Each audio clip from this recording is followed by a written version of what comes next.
देखिए आज की क्लास में सबसे पहले हम स्टार्टिंग करते हैं क्वेश्चन नंबर 6 से।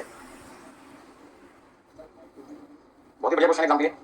हम manufacturing company uses 2 identical large machine and 4 identical small machine. मतलब फैक्ट्री के अंदर हमारे पास में कितनी मशीन हो गई? एक फैक्ट्री है जिसमें हमारे पास में 2 लार्ज मशीन है और हमारे पास में 4 स्मॉल मशीन है। टोटल नंबर मशीन कितनी आ गई? 6। क्वेश्चन लिखा हुआ है each large machine occupies 1/4 of the workshop. कहते हैं एक लार्ज मशीन ने कितना एरिया ऑक्युपाई किया? 1/4। तो 2 लार्ज मशीन ने कितना एरिया ऑक्युपाई किया होगा? 1/4 + 1/4 1/4 + 1/4 कितना होता है? 2/4 2/4 कर सकते हैं हाफ। इसका मतलब ये जो फैक्ट्री हमारे पास में है, सपोज करते हैं हमारी फैक्ट्री है,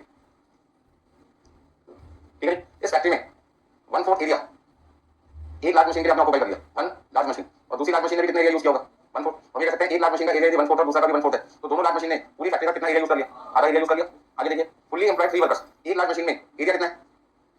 1/4। और वर्कर्स कितने? उस मशीन को चलाने के लिए हमें वर्कर्स कितने चाहिए? 3। Small machine occupy half the space of large machine. जो स्मॉल मशीन है वो लार्ज मशीन के एरिया का आधा यूज करते हैं। तो लार्ज मशीन का एरिया कितना है? 1/4। इसका आधा कितना हुआ? 1/, एरिया 1/2, यानी 1/4 का आधा 2 से डिवाइड करना पड़ेगा। तो 1/4 को यदि 2 से डिवाइड करते हैं तो आपके पास आ जाएगा 1/8। ध्यान से समझना। तो सर एक लार्ज मशीन यदि 1/4 एरिया कंज्यूम करती है तो एक स्मॉल मशीन का एरिया कितना देगा? 1/4 का आधा मतलब 1/8। और इस मशीन को चलाने के लिए वर्कर की रिक्वायरमेंट कितनी है? कितने वर्कर की रिक्वायरमेंट है? फुल्ली एम्प्लॉयड 2 वर्कर, हमें 2 वर्कर की जरूरत पड़ेगी। यदि एक स्मॉल मशीन के लिए हमें 2 वर्कर की रिक्वायरमेंट है तो हमारे पास कितनी स्मॉल मशीन है? 4 होगी ना। हम ऐसा कह सकते हैं आधा एरिया 2 स्मॉल मशीन, सॉरी आधा एरिया 2 लार्ज मशीन को ऑक्युपाई किया और बाकी का एरिया जो बचा हुआ आधा है वो किसने ऑक्युपाई कर लिया? 4 स्मॉल मशीन है। हम ये कह सकते हैं सिंपल लैंग्वेज में हाफ एरिया लार्ज मशीन ने ऑक्युपाई किया और हाफ एरिया किसने? स्मॉल मशीन ने। इसका मतलब फैक्ट्री का जो भी रेंट होगा उसको पहले क्या करना पड़ेगा? हाफ करना पड़ेगा। मान लो सपोज करते हैं रेंट है 1000 रुपए, तो 1000 का आधा कितना होगा? 500 का बर्डन 2 लार्ज मशीन पे डालना है और बाकी 500 का बर्डन 4 स्मॉल मशीन पे डालना पड़ेगा। इस तरीके से करना पड़ेगा। आगे देखिए क्या लिखा है, each of 6 machines is estimated to work 14 years. कहते हैं हर एक मशीन एक साल में कितने घंटे चलती है? 1440, चाहे वो स्मॉल मशीन हो चाहे वो लार्ज मशीन हो। इसका मतलब वर्किंग आवर्स हर मशीन के हमें क्वेश्चन में कितने दिए हुए हैं? 1440 एक साल के पर एनम। आगे देखिए क्या लिखा है, while the effective working life is taken 12000 working hours for each large machine. एक लार्ज मशीन के वर्किंग आवर्स कितने हैं? 12000 घंटे। और स्मॉल मशीन के कितने? 9000 घंटे। एक लार्ज मशीन की कीमत कितनी है? 20000 और स्मॉल मशीन की कीमत कितनी है? 40000। एक लार्ज मशीन की स्क्रैप वैल्यू कितनी है?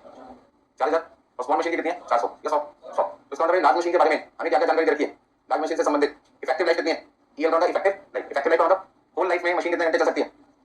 मान लो मशीन की लाइफ 10 साल है, 12 साल है, 15 साल है, 20 साल है, ईयर में हमें नहीं पता कितनी है, पर हमें पता है कि जितने साल की मशीन की लाइफ थी उन सालों में मशीन कितने घंटे चल सकती है? 12000 घंटे। तो यूजफुल लाइफ आपको याद होगा ईयर्स में भी हो सकती है और किसमें हो सकती है? आवर्स में। अरे कॉस्ट कितनी है? कॉस्ट कितनी है? 20000। Scrap value 4000। ऐसी सारी इन्फॉर्मेशन आपको किसकी दे रखी है? Small machine. तो यदि मैं आपसे जानना चाहूंगा स्मॉल मशीन की लाइफ कितनी है, इफेक्टिव लाइफ कितनी है, तो आप कहेंगे 9000 आवर्स। हाँ कॉस्ट कितनी है? तो आपने कहा 4000 रुपीज। और यदि आपसे पूछा जाए स्क्रैप वैल्यू कितनी है तो आपने कहा 100। इससे डेप्रिसिएशन निकल सकता है बराबर, डेप्रिसिएशन निकल सकता है आपका बराबर। आगे देखिए क्या लिखा है, repair maintenance and oil expenses are estimated to cost for each large machine 4000 and each small machine 1200 during its effective life. और ध्यान से पढ़ने वाली बात है, कहते हैं एक लार्ज मशीन को चलाने की जो रिपेयर मेंटेनेंस का खर्चा है वो 4000 रुपए लेंगे। 4000 रुपए एक साल का खर्चा है या होल लाइफ का खर्चा है? होल लाइफ का खर्चा। लेकिन during its effective life, during its effective life का मतलब है एक लार्ज मशीन की लाइफ कितनी है? 12000 घंटे। और उन 12000 घंटों में रिपेयर का खर्चा कितना है? तो हम ये कह सकते हैं एक लार्ज मशीन में रिपेयर का खर्चा कितना है? 4000 रुपये फॉर कितने आवर्स के लिए? 12000 घंटों के लिए। ये मतलब है। ऐसी स्मॉल मशीन की बात की जाए तो रिपेयर एंड मेंटेनेंस का खर्चा कितना है? 1200 रुपए। और ये 1200 का खर्चा किसके लिए? 9000 आज के लिए। आगे देखिए, पावर कंजम्पशन कॉस्ट 5 पैसे पर यूनिट। एक यूनिट की पावर कंजम्पशन कॉस्ट कितनी है? 5 पैसे। Amount for large machine to 20 unit per hour. एक घंटे में एक लार्ज मशीन में कितनी यूनिट कंज्यूम होती है? 20 यूनिट। और स्मॉल मशीन में कितनी है? 2 यूनिट। तो लार्ज मशीन की यदि बात की जाए तो पावर कॉस्ट पर आवर कितनी है? पहले पता करो। यानी पावर कॉस्ट पर आवर निकालने का मतलब है एक यूनिट 5 पैसे की है और आपने एक घंटे में 20 यूनिट कंज्यूम किए। कितना लिखूं? यदि एक यूनिट 5 पैसे की तो 20 यूनिट 100 पैसे की होगी। 100 पैसे का मतलब क्या होगा? 1 रुपए। अच्छा यदि बात करें किसकी? स्मॉल मशीन की, तो पावर कॉस्ट पर आवर एक घंटे की पावर कॉस्ट कितनी होगी? यदि एक यूनिट 5 पैसे की और आपने 2 यूनिट कंज्यूम किए 10 पैसे आएगा। यदि एक यूनिट 5 पैसे की और 20 यूनिट कंज्यूम करते तो 100 पैसे बने। 100 पैसे का मतलब 1 रुपए। और यहाँ पे 5 पैसे के हिसाब से 2 यूनिट कितने की होगी? 10 पैसे की होगी। आगे देखिए, the manager is paid rupees 4800 per year. Manager को एक साल के कितने पैसे दिए जाए? 4800। And workshop supervision occupy half his time. और सुपरविजन के हमने कितना टाइम डिवोट किया? आधा। कहने का मतलब ये तो हमारी फैक्ट्री है, इस फैक्ट्री में 2 तरीके की मशीन यूज हो रही है, स्मॉल मशीन और दूसरी कौन सी? Large machine. जो फैक्ट्री के अंदर सुपरवाइजर है उसको एक साल के हम कितने पैसे देते हैं? 4800। लेकिन उसने पूरा टाइम डिवोट किया, आधा टाइम डिवोट किया, आधा। यदि सुपरवाइजर 4800 रुपए लेके हमारी इस फैक्ट्री में आधा टाइम डिवोट कर रहा है तो इस फैक्ट्री को उसका बर्डन पूरा करना चाहिए आधा आधा। तो कितना होगा? 2400। बाकी का आधा खर्चा सुपरवाइजर का हम किससे रिकवर करेंगे? जहाँ उसने टाइम डिवोट किया होगा। हमें तो अभी बात करेंगे इन स्मॉल मशीन और किसकी? लार्ज मशीन की। तो यहाँ पे लार्ज मशीन और स्मॉल मशीन के लिए वर्कर ने जो टाइम डिवोट किया कितना डिवोट किया? आधा। बाकी आधा टाइम उसने कहाँ डिवोट किया? हमें लेना देना नहीं। तो सबसे पहले बताइए सुपरवाइजर का खर्चा इस फैक्ट्री पे 4800 चार्ज करूंगा 24 बोलो 24। आगे देखिए क्वेश्चन में, which is divided equally among the 6 machine. वो कहते हैं सभी 6 मशीन पे सुपरवाइजर का बर्डन क्या करो? इक्वल डिवाइड करो। तो सबसे पहले सुपरवाइजर का खर्चा है कितना? सुपरविजन चार्जेस या मैनेजर सैलरी हम क्या लिख सकते हैं? 4800। उसमें से टाइम कितना डिवोट किया? उसका बर्डन कितना चाहिए? 2400। और सभी मशीन पे बर्डन क्या कितना आना चाहिए? 400 रुपये पर एनम पर मशीन। इसका एक मशीन पे एक साल का सुपरविजन का खर्चा कितना है? 400 रुपये, चाहे वो लार्ज मशीन है चाहे वो स्मॉल मशीन है। ठीक है, तो सिंपल लैंग्वेज में ये कह सकते हैं सुपरविजन चार्जेस, ऐसी मतलब सुपरविजन चार्जेस पर मशीन पर एनम आपके पास कितना रहेगा? 400। सुपरविजन चार्जेस पर मशीन पर एनम 400। कोई दिक्कत इसमें किसी को? नीचे लिखा हुआ है अदर एक्सपेंसेस में rent and rate for the workshop. Workshop on the factory, factory में रेंट का खर्चा एक साल का कितना है? 6400। पूरी फैक्ट्री, हाँ जी, होल फैक्ट्री का जो रेंट है वो कितना है? होल फैक्ट्री का रेंट कितना आपके पास है? 6400 है। मुझे होल फैक्ट्री का रेंट थोड़ी चाहिए, मुझे किसका चाहिए कि एक लार्ज मशीन में, एक लार्ज मशीन को यूज करने के लिए रेंट कितना देना पड़ेगा और एक स्मॉल मशीन को यूज करने के लिए रेंट कितना देना पड़ेगा। तो लार्ज मशीन ने कितना ऑक्यूपाई किया? 1/4 और स्मॉल मशीन ने कितना किया? 1/8। मतलब कैसे करें? आपके सबसे करना चाहिए रेंट का बर्डन कितना आना चाहिए? 6400 रुपये होल फैक्ट्री का रेंट है। किसका? Whole factory. मुझे किसका चाहिए? एक स्मॉल मशीन के लिए। तो एक स्मॉल मशीन ने होल फैक्ट्री में से कितना एरिया यूज किया? 1/8। तो 1/8 कर दो, कितना लिखो? अच्छा, एक लार्ज मशीन पे रेंट का बर्डन कितना आएगा? 6400 into 1/4, 1600। बेटे ध्यान रखना ये खर्चा किसका है? एक साल का। 6400 यदि एक साल का रेंट है तो उसका 1/8 भी करेंगे वो भी तो क्या आएगा? एक साल का आएगा। बट फर्क है 6400 रुपये, 4 स्मॉल मशीन और 2 लार्ज मशीन, 6 मशीन का रेंट है। और हमें किसका चाहिए? एक स्मॉल मशीन का जो कि 1/8 करके 800 आएगा और एक लार्ज मशीन को 1/4 करके कितना आएगा? 1600 आएगा। हाँ जी, लाइटिंग का खर्चा देखिए, लाइटिंग का खर्चा पूरे साल का कितना है? 1820 रुपये, 1820 1820 रुपये लाइट का खर्चा पूरे साल का है। ब्रैकेट में लिखा है to be apportioned in the ratio of workers employed. किसके रेशियो में बांटना है? वर्कर के रेशियो में बांटना है। और देखते हैं कितने लोग सही जवाब देते हैं। यदि मुझे यहाँ इस क्वेश्चन में लाइट का बर्डन बांटना है तो 1820 रुपये को मैं किससे मल्टीप्लाई करूँ? हाँ जी, सोच समझ के जवाब देना है, सोच समझ के जवाब देना है। क्या लिखूँ यहाँ पे? रेशियो क्या बनेगी? 2:3 या 3:2 क्या बनेगी? हाँ जी, मैंने आपको कहा था सोच समझ के बोलना है। आप जो रेशियो ले रहे हो वो किसकी ले रहे हो? एक स्मॉल मशीन की, एक लार्ज मशीन की। जबकि मशीन कितनी है? 6। यदि पार्टनरशिप फर्म का एग्जांपल लेके चलें तो वहाँ पे 6 पार्टनर है तो रेशियो 6 पार्टनर क्यों नहीं चाहिए? ऐसे 2 की 6 पार्टनर क्यों नहीं चाहिए? तो यहाँ मशीन कितनी है? 4 स्मॉल और 2 लार्ज, तो रेशियो तो किसकी होगी? 4 स्मॉल मशीन को 2 लार्ज मशीन। यहाँ पे ऐसा बच्चे गलती क्या करते हैं? रेशियो ऑफ हमें क्या चाहिए? Workers employed. वो क्या करते हैं कि सर एक स्मॉल मशीन है जिसके लिए हमें क्वेश्चन सॉल्व करना है और एक लार्ज मशीन के लिए क्वेश्चन सॉल्व करना है। यहाँ पे वर्कर कितने? 3 और यहाँ पे वर्कर कितने? 2। आप अपना खर्चा किस रेशियो में बांट दो? 2:3 में बांट दो। इसका 2/5 ले लो, यहाँ पे कितना ले लो? 3/5। ऐसा करना क्या माना जाएगा? गलत माना जाएगा। क्यों माना जाएगा गलत? क्योंकि इस फैक्ट्री में केवल एक ही स्मॉल मशीन हो रही है। कितनी मशीन है? 4। तो वर्कर्स भी तो एक स्मॉल मशीन के लिए कितने काम कर रहे हैं? 2। तो 4 मशीन के लिए कितने हो गए? ऐसे नहीं करना। सबसे पहले मशीन कितनी कितनी है? एक स्मॉल मशीन, दूसरी स्मॉल मशीन, तीसरी small machine, small machine 1, small machine 2, small machine 3। ये सब एक है। आगे 1 लिखना लिखो, आपकी मर्जी है। स्मॉल मशीन 4, आगे लार्ज मशीन 1 और लार्ज मशीन 2। वर्कर कितने? वर्कर कितने? स्मॉल मशीन में 2 वर्कर है और लार्ज मशीन में कितने? 3। अब रेशियो निकालिए। रेशियो निकालने का वही कॉन्सेप्ट आपको यूज करना है जो फॉर्मूला आपने पार्टनरशिप में पार्टनर्स पे प्रॉफिट डिस्ट्रीब्यूट करने के लिए यूज करते हो। यदि पार्टनर 6 हैं तो सभी पार्टनर की रेशियो क्या करनी पड़ेगी? अलग अलग। सपोज करते हैं पार्टनर का नाम है A B C D E F और मुझे F का शेयर निकालना है तो F की रेशियो चाहिए होगी ना। यदि मुझे C का प्रॉफिट शेयर निकालना है तो रेशियो किसकी चाहिए होगी? C की। A का प्रॉफिट शेयर निकालना है तो रेशियो किसकी चाहिए? A की। तो यहाँ पे आपको क्या लगता है? स्मॉल मशीन 1 का शेयर कितना आएगा? 2 भाई, इन सबका टोटल कितना है? यहाँ पे क्या लिखेंगे? 2/14 और एक लार्ज मशीन का आंसर निकालना है। ठीक है, तो ध्यान दीजिए यदि मुझे लाइट का खर्चा निकालना है तो यहाँ पे 2/14 लिखना पड़ेगा और यहाँ पे कितना लिखना पड़ेगा? 3/14। बताइए कितना कितना आएगा? 260 पर एनम मेरा खर्चा है लाइटिंग का एक स्मॉल मशीन का और 390 मेरा खर्चा है एक साल का एक लार्ज मशीन का। तो अक्सर स्टूडेंट यहाँ पे गलती क्या करते हैं? 2/5 क्या लिख देते हैं? 3/5। वो गलती हो जाएगी क्योंकि इसका मतलब है कि पूरी फैक्ट्री में से 2 ही मशीन है और यहाँ पे मशीन कितनी है? 4 स्मॉल मशीन और 2 लार्ज मशीन मिला के कितनी होगी? 6 मशीन। यदि मशीन 6 है तो रेशियो आपको सबके लेनी पड़ेगी। जिन बच्चे ने या जो भी स्टूडेंट एग्जाम में 2:3 के रेशियो में लाइटिंग को डिवाइड करेंगे लाइट का पॉइंट क्या देगा? गलत हो जाएगा, नहीं लेना।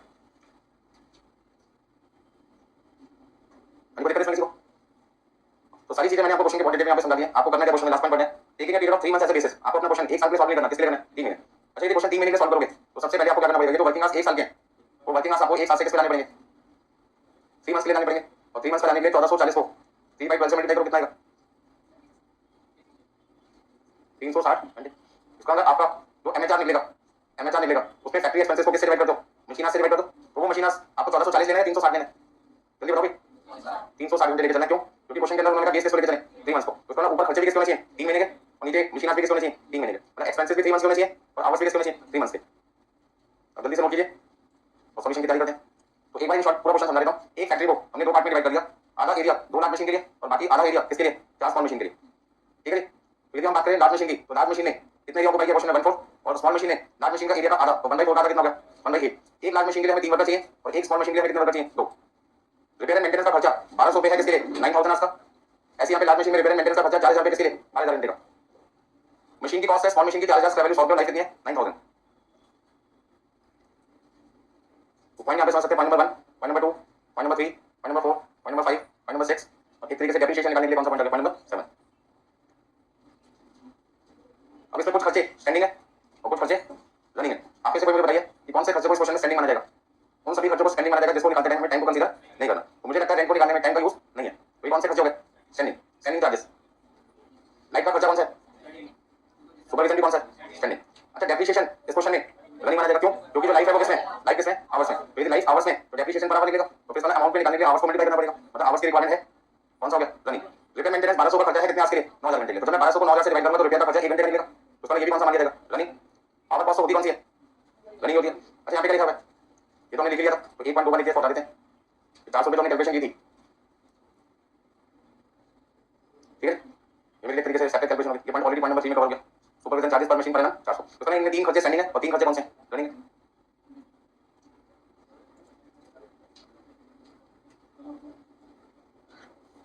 टोटल सब है। और किसी पॉइंट को रिपीट करना चाहते हैं तो बताइए। टोटल एक तरीके से यहाँ पे कितने खर्चे हो गए? 6 हो गए। एक एक्सपेंस हो गया रिपेयर मेंटेनेंस, दूसरा प्लस होगा पावर कॉस्ट, तीसरा डेप्रिसिएशन, एक आपका सुपरविजन चार्जेस, एक रेंट है और एक आपके पास है लाइटिंग। इसमें से 3 आपके स्टैंडिंग है और 3 आपके रनिंग है। Ratio of workers and light निकालते हैं क्या ध्यान रखना है? यदि मशीन 6 है तो सभी को अलग अलग दिखाना है। यहाँ पे स्टूडेंट गलती क्या करते हैं? एक स्मॉल मशीन एक लार्ज मशीन लिख के रेशियो कितनी निकाल देते हैं? 2:3 मतलब 2/5 3/5। वो गलत हो जाएगा। ऐसा क्यों होगा? क्योंकि आपने क्या किया? सारा स्मॉल मशीन का बर्डन किस पे डाल दिया? 4 स्मॉल मशीन है और आपने कंसीडर क्या कर लिया? एक। तो जो रेशियो 2/14 और 3/14 होनी चाहिए, यदि आप रेशियो 2/5 और 3/5 ले लोगे तो गलत हो जाएगा। ठीक है सबने? तो जिन लोगों ने वर्किंग नोट बना लिया सॉल्यूशन के लिए फॉर्मेट बनाइए।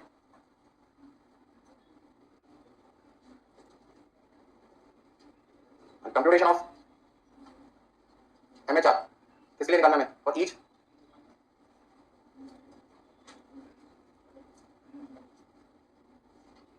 एक लार्ज मशीन के लिए और एक किसके लिए? स्मॉल मशीन के लिए। और यहाँ पे बेस क्या लेना है? बेस लेना है एक मशीन और समय कितना लेना है? 3 महीने।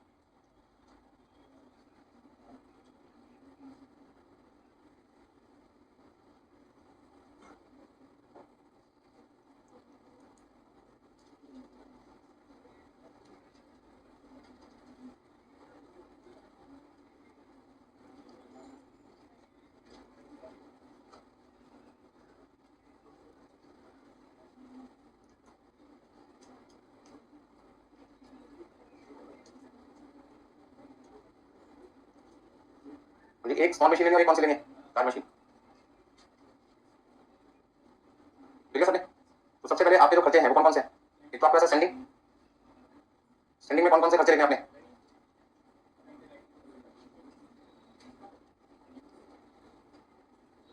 रेंट, लाइटिंग, सुपरविजन चार्जेस लिखो या एक्सपेंसेस लिखो। अच्छा, रनिंग में क्या लिख सकते हैं? पावर कॉस्ट हो गई, डेप्रिसिएशन है, repair maintenance charges. Total expenses आ गए आपके। किससे डिवाइड करना है? आपके पास क्या देगा? एमएचआर देगा। तो ध्यान दीजिए, मुझे यहाँ जो बेस लेना है वो लेना 3 मंथ्स। तो सबसे पहले जो मैंने वर्किंग नोट आपके बनाया था उसमें रेंट कितना है? एक स्मॉल मशीन का रेंट कितना है? 800 रुपये पूरे साल का। 800 रुपये पूरे साल का। मुझे कितने महीने का चाहिए? 3 महीने का। तो मुझे क्या करना पड़ेगा? 3/12 से मल्टीप्लाई करना पड़ेगा। कितना लिखेंगे? अच्छा, स्मॉल मशीन का रेंट तो 800 रुपये था या 1600 था? स्मॉल मशीन का 800 है और लार्ज मशीन का कितना है? 1600। तो यहाँ पे करेक्शन कर लीजिएगा, 1600 लिखना है, यहाँ पे कितना आएगा? और स्मॉल मशीन का कितना है? ठीक है, ध्यान रखना, हमने पहले यहाँ पे लार्ज मशीन लिखा फिर क्या लिखा है? स्मॉल। तो कैलकुलेशन को ध्यान में रखना, लार्ज में लार्ज लिखना है, स्मॉल में स्मॉल। अच्छा, लाइट का खर्चा लार्ज मशीन का कितना है? लाइट का खर्चा लार्ज मशीन का कितना है? 390 और इसमें कितना है? 260। तो पहले हमें क्या लिखना है? 390 और फिर क्या लिखना है? 260। बताइए कितना लिखूं? हाँ जी, 97.50 65। यानी सुपरवाइजर का खर्चा चाहे लार्ज मशीन हो चाहे स्मॉल मशीन हो 400 रुपये एक साल का था। 400 रुपये एक साल का था। दोनों केस में कितना कितना देगा? 100 देगा। कोई पॉइंट ऐसा जिसमें कैलकुलेशन को रिपीट करना तो बताइए। आगे सपोज मैंने ये सारे खर्चे एक साल के रखे हैं और मुझे चाहिए 3 महीने के। तो एक साल के खर्चे को 3 महीने में कन्वर्ट करेंगे। आपको पता है 3/12 से करना है, मल्टीप्लाई करना है। बस ये ध्यान रखना, स्मॉल के नीचे स्मॉल का अमाउंट लिखना, लार्ज के नीचे लार्ज का अमाउंट लिखना। अब पावर का खर्चा 1 यूनिट का कितना था लार्ज मशीन में? 1 घंटे का खर्चा कितना था? 1 रुपये। और यहाँ 1 घंटे का खर्चा कितना था? 10 पैसे था। क्वेश्चन में क्या सेटअप टाइम दे रखा है? रिपेयर मेंटेनेंस टाइम दे रखा है? नहीं। इसका मतलब क्या हुआ? ये जो 360 घंटे आपने निकाले थे वो वर्किंग आवर्स भी वही माने जाएंगे, पावर आवर्स भी वही माने जाएंगे और प्रोडक्टिव मशीन आवर्स भी वही एज्यूम करना पड़ेगा, सेम रहेगा, क्योंकि माइनस करेंगे कोई चीज है नहीं। तो यहाँ पे क्या लिखना पड़ेगा? 300 60 घंटे, बताइए कितना कितना लिखें। 1 रुपये पर आवर है तो 360 घंटे का कितना आएगा, 360 रुपये। और यहाँ पे कितना आएगा, 36 रुपये। 1 रुपये 1 घंटे का खर्चा है पावर का, तो 360 घंटे का 360 रुपये। और स्मॉल मशीन को चलाने के लिए पावर का खर्चा 10 पैसे पर आवर है, 1 घंटे का 10 पैसे, तो 360 घंटे का कितना आएगा, 36 पैसे, 36 रुपये। यानी डेप्रिसिएशन कितना है, फॉर्मूला बताओ डेप्रिसिएशन निकालने के लिए, cost minus scrap value divided by life. इससे तो डेप्रिसिएशन निकलेगा वो 1 घंटे का निकलेगा। और हमें कितने घंटे का निकालना है, 360 घंटे का। कितना लिखूं,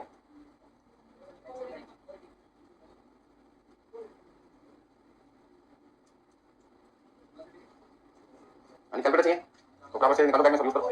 480 और कितना है, 160, 156। यानी डेप्रिसिएशन निकालने के लिए हमने फॉर्मूला यूज किया, cost minus scrap value divided by useful life. तो 1 घंटे का डेप्रिसिएशन आ जाएगा, उसको 360 घंटे से मल्टीप्लाई किया, क्योंकि क्वेश्चन में साफ साफ लिखा है कि आपको बेस क्या लेके चलना है, 3 महीने। तो 1440 घंटे मशीन का टाइम था 1 साल का, तो 3 घंटे 3 महीने का कितना आएगा, 1 साल में 12 महीने होते हैं, तो 1440 घंटे, 1440 घंटे तो 1 साल के थे ना, तो 3 महीने का कितने चाहिए, इसलिए मुझे सारी कैलकुलेशन किससे मल्टीप्लाई करनी पड़ेगी, 360 से। ठीक है, कितना। अगला पॉइंट, रिपेयर एंड मेंटेनेंस का खर्चा कितना दिया है क्वेश्चन में, रिपेयर एंड मेंटेनेंस का खर्चा कितना दिया हुआ है। लार्ज मशीन का 4000 रुपये, कितने आज के लिए, 12000 घंटे के लिए, तो 360 घंटे के लिए कितना, यानी 1200 का खर्चा 9000 घंटे के लिए, तो 360 घंटे के लिए कितना। आप एक बार समझ लो, मैंने यहाँ पे साफ साफ लिखा हुआ है, रिपेयर एंड मेंटेनेंस का खर्चा 1200 रुपये है, किसके लिए, 9000 घंटे के लिए। लेकिन कौन सी मशीन है, स्मॉल मशीन। और लार्ज मशीन का कितना है, 4000 रुपये का खर्चा, किसके लिए, 12000 घंटे। तो यदि मैं लार्ज मशीन का आंसर पहले लिखता हूँ तो मुझे क्या करना पड़ेगा, 4000 को डिवाइड करना पड़ेगा 12000 घंटे से, मल्टीप्लाई करना पड़ेगा 360 से। और स्मॉल मशीन का कितना है, 1200 रुपये का खर्चा 9000 घंटे के लिए, 1200 का खर्चा यदि 9000 घंटे के लिए, तो 1 घंटे की कॉस्ट निकालने के लिए 1200 को 9000 से क्या करना होगा, डिवाइड, और आंसर निकालना 360 घंटे के लिए। कितना लिखूं, लार्ज मशीन में कितना लिखूं, 120 और 24, 48। चलिए, टोटल कॉस्ट कितनी है, टोटल एक्सपेंसेस इन सबका मिला के बताइए कितने, 155, 7.50 और यहाँ पे 605 रुपये। बस आपको डिवाइड करना है और अपना आंसर बताना है। बुक से देख के लिख दिया मैंने 4.33, चेक करो, मैच करता नहीं करता।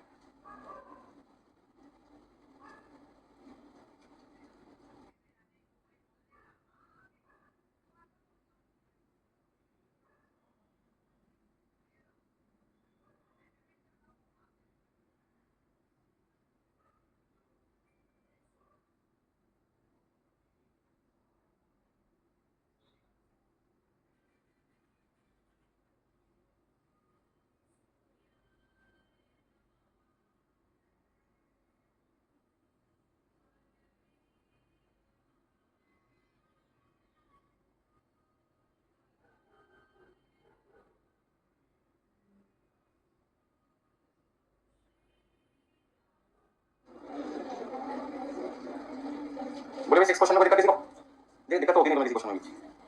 नेक्स्ट क्वेश्चन नंबर देखिए 9। आज की क्लास में सारे क्वेश्चन को अलग अलग तरीके हैं, ठीक है। नेक्स्ट क्वेश्चन नंबर 9 है,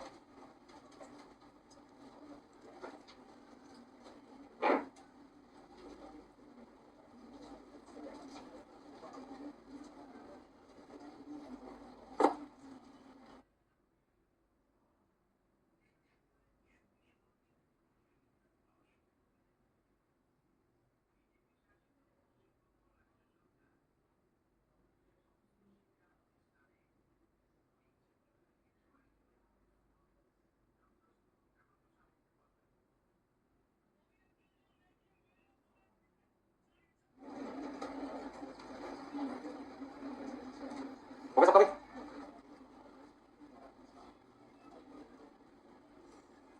अभी 9 क्वेश्चन नंबर देखिए क्या लिखा हुआ है, कंप्यूटर मशीन वेक हमेशा आपको निकालना है फ्रॉम द फॉलोइंग डाटा। तो इन्फॉर्मेशन क्वेश्चन आपको देखिए, उन सबका यूज करके आपको क्या क्या चीजें करनी है वो देखिए। Total machine cost to be depreciated 2,30,000। अच्छा जल्दी से बताइए, ये टोटल मशीन कॉस्ट लिखी है, ये एक मशीन की टोटल कॉस्ट है या जितनी मशीन फैक्ट्री में सबकी टोटल कॉस्ट है, बोलो भाई। एक मशीन की टोटल कॉस्ट है या जितनी मशीन फैक्ट्री के अंदर यूज होगी सबकी टोटल कॉस्ट है। तो कितने लोग मानते हैं एक मशीन के, तो दो लोग एक मशीन का मानते हैं, उनको सही है, क्योंकि यहाँ पे साफ साफ लिखा है टोटल मशीन लिखा है, एस थोड़ी रखा है मशीन होता तो माना जाता फैक्ट्री के अंदर जितनी मशीन है सबकी टोटल कॉस्ट है। और यहाँ पे क्या लिखा है, total machine cost, single machine की बात चल रही है, तो एक मशीन की टोटल कॉस्ट है। छोटे छोटे पॉइंट पूरा क्वेश्चन गलत करवा सकते हैं आपका। अब आप क्या मान के चलोगे, डेप्रिसिएशन जब निकालेंगे 2,30,000 रुपये, एक मशीन का माना जाएगा, सबका एक का माना जाएगा, क्योंकि कॉस्ट किसकी है, एक की, तो डेप्रिसिएशन भी किसका आएगा, एक का आएगा। क्वेश्चन आगे ध्यान दीजिए क्या लिखा है, डिपार्टमेंट ओवरहेड पूरे साल का डिपार्टमेंट का खर्चा कितना है, रैंक का 70,000 रुपये, सुपरविजन का कितना है 1,30,000 रुपये। डिपार्टमेंट का एरिया कितना है 70,000 स्क्वायर फीट, जबकि मशीन का एरिया कितना है 2500। तो इसका मतलब क्या हुआ, यदि मुझे मशीन का रैंक का बटन निकालने के, मशीन के रैंक का बटन कितना डालें, तो 70,000 रुपये जो टोटल रैंक है उसे 70,000 स्क्वायर फीट से डिवाइड करना पड़ेगा और 2500 से मल्टीप्लाई। ये पॉइंट मैं पहले भी आपको पेपर सिखा चुका हूँ। तो यहाँ पे खर्चा यदि डिपार्टमेंट का देखा है और मुझे मशीन का निकालना है, तो डिपार्टमेंट के एरिया से डिवाइड करना पड़ेगा, मशीन के एरिया से मल्टीप्लाई करना पड़ेगा। पॉइंट नंबर 1 को योगा समझने का। नंबर ऑफ मशीन डिपार्टमेंट में कितनी है 26, तो सर सुपरवाइजर को कितनी मशीन को देखना पड़ेगा 26 को, तो सुपरवाइजर का खर्चा एक मशीन पे निकालने के लिए मुझे 26 से क्या करना पड़ेगा, डिवाइड करना पड़ेगा। बिल्कुल सही बात है। Annual cost of reserve equipment for the machine, क्या मतलब है, जो मशीन हम फैक्ट्री के अंदर यूज करते हैं उनमें छोटे छोटे पार्ट्स रेगुलर बेसिस पे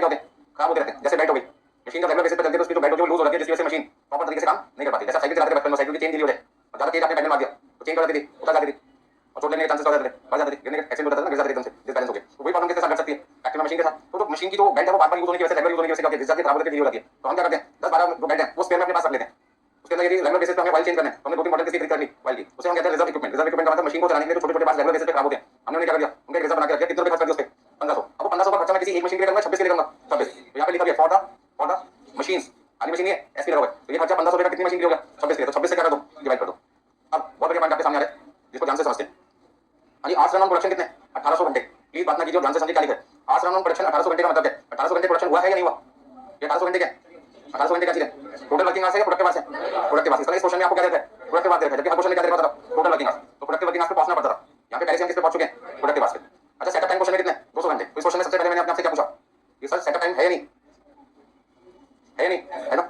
अब जब किसी क्वेश्चन में सेटअप टाइम होता है तो फिर दूसरा पॉइंट अपने आपसे क्या पूछना होता है, क्या इसके बारे में हमें कोई जानकारी दे रखी है, नहीं दे रखी? कौन सी जानकारी कि सेटअप टाइम प्रोडक्टिव है या अनप्रोडक्टिव, करंट यूज हुआ या नहीं हुआ? क्वेश्चन में कुछ भी लिखा नहीं लिखा? मेरे को मत देखो, क्वेश्चन को देखो भैया, मेरे देखने से थोड़ी पता चलेगा, ठीक है ना? क्वेश्चन में देखिए कि क्या 9 क्वेश्चन में 200 घंटे के टाइम के अलावा प्रोडक्टिव है अनप्रोडक्टिव है, करंट यूज हुआ या नहीं हुआ, के बारे में कोई इन्फॉर्मेशन है या नहीं? कोई इन्फॉर्मेशन नहीं है। ऐसे में फिर हम क्या करते हैं, assumption का सहारा लेते हैं। तो हमारी assumption क्या होगी? हमारी पहली assumption क्या होगी कि हम क्या मान के चल रहे हैं? अनप्रोडक्टिव। और दूसरी हमारी assumption क्या है? नो करंट इज, चलिए भाई अब एक बात बताइए, फॉर्मूला क्या होता है प्रोडक्टिव मशीन आवर्स निकालने का? टोटल वर्किंग आवर्स में से क्या माइनस करते हैं? Repair time, setup time. अब माइनस करते हैं जब क्वेश्चन में अनप्रोडक्टिव हो, तो आपके पास क्या आएगा? Productive machine hours. इस क्वेश्चन की खासियत क्या थी, हमें क्या दे रखा है? हमें क्वेश्चन में प्रोडक्टिव मशीन आवर्स दे रखे कितने? 1800 घंटे। और सेटअप टाइम कितने? 200 घंटे। तो उसका बैलेंसिंग फिगर हम क्या निकाल सकते हैं? तो उसमें फैक्ट्री के अंदर मशीन टोटल कितनी देर चल सकती थी? 2000 घंटे। तो इस क्वेश्चन में खासियत क्या थी, नया पॉइंट क्या कि टोटल वर्किंग आवर्स जो हर क्वेश्चन में दिए होते थे, इस क्वेश्चन में हमने निकाल दिया, बैलेंसिंग फिगर करके निकाल दिया। क्यों निकाल दिया? ताकि हमें पता चल सके कि पावर आवर्स कितने। जब पावर आवर्स निकालते टाइम सेटअप टाइम कब माइनस होता है? If no current. अब बताइए, यहां से मैंने क्या ले लिया? वर्किंग आवर्स ले लिए 2000 घंटे, रिपेयर टाइम है नहीं, और सेटअप टाइम 200 घंटे, जिसमें हमारी assumption है नो करंट इज यूज। तो 200 घंटे क्या कर दो, तो इस क्वेश्चन में पावर आवर्स भी कितने आएंगे? 1800 घंटे आएंगे। बच्चे गलती क्या करते हैं एग्जाम में, 1800 घंटे में से और 200 घंटे कर देते हैं, माइनस कर देते हैं। तो जो चीज माइनस हो चुकी है उसे बार बार माइनस करना है। तो एग्जाम में स्टूडेंट गलती करते हैं, 2000 की जगह से वो क्या मान के चलते हैं? 1800, और उसमें से फिर 200 घंटे माइनस करके क्या लिख देते हैं? 1600। ठीक है, तो जो बच्चों को माइनस करने की आदत होती है वो हमेशा क्या लिखते हैं? 1600 पूरा क्वेश्चन उनका कर देगा, गलत हो जाएगा। 1600 तब करते जब क्वेश्चन में 1800 घंटे प्रोडक्टिव आवर्स के लिए क्या दे रखे होते? टोटल वर्किंग आवर्स दे रखे होते। चलिए भाई फटाफट से नोट कीजिए इस पॉइंट को।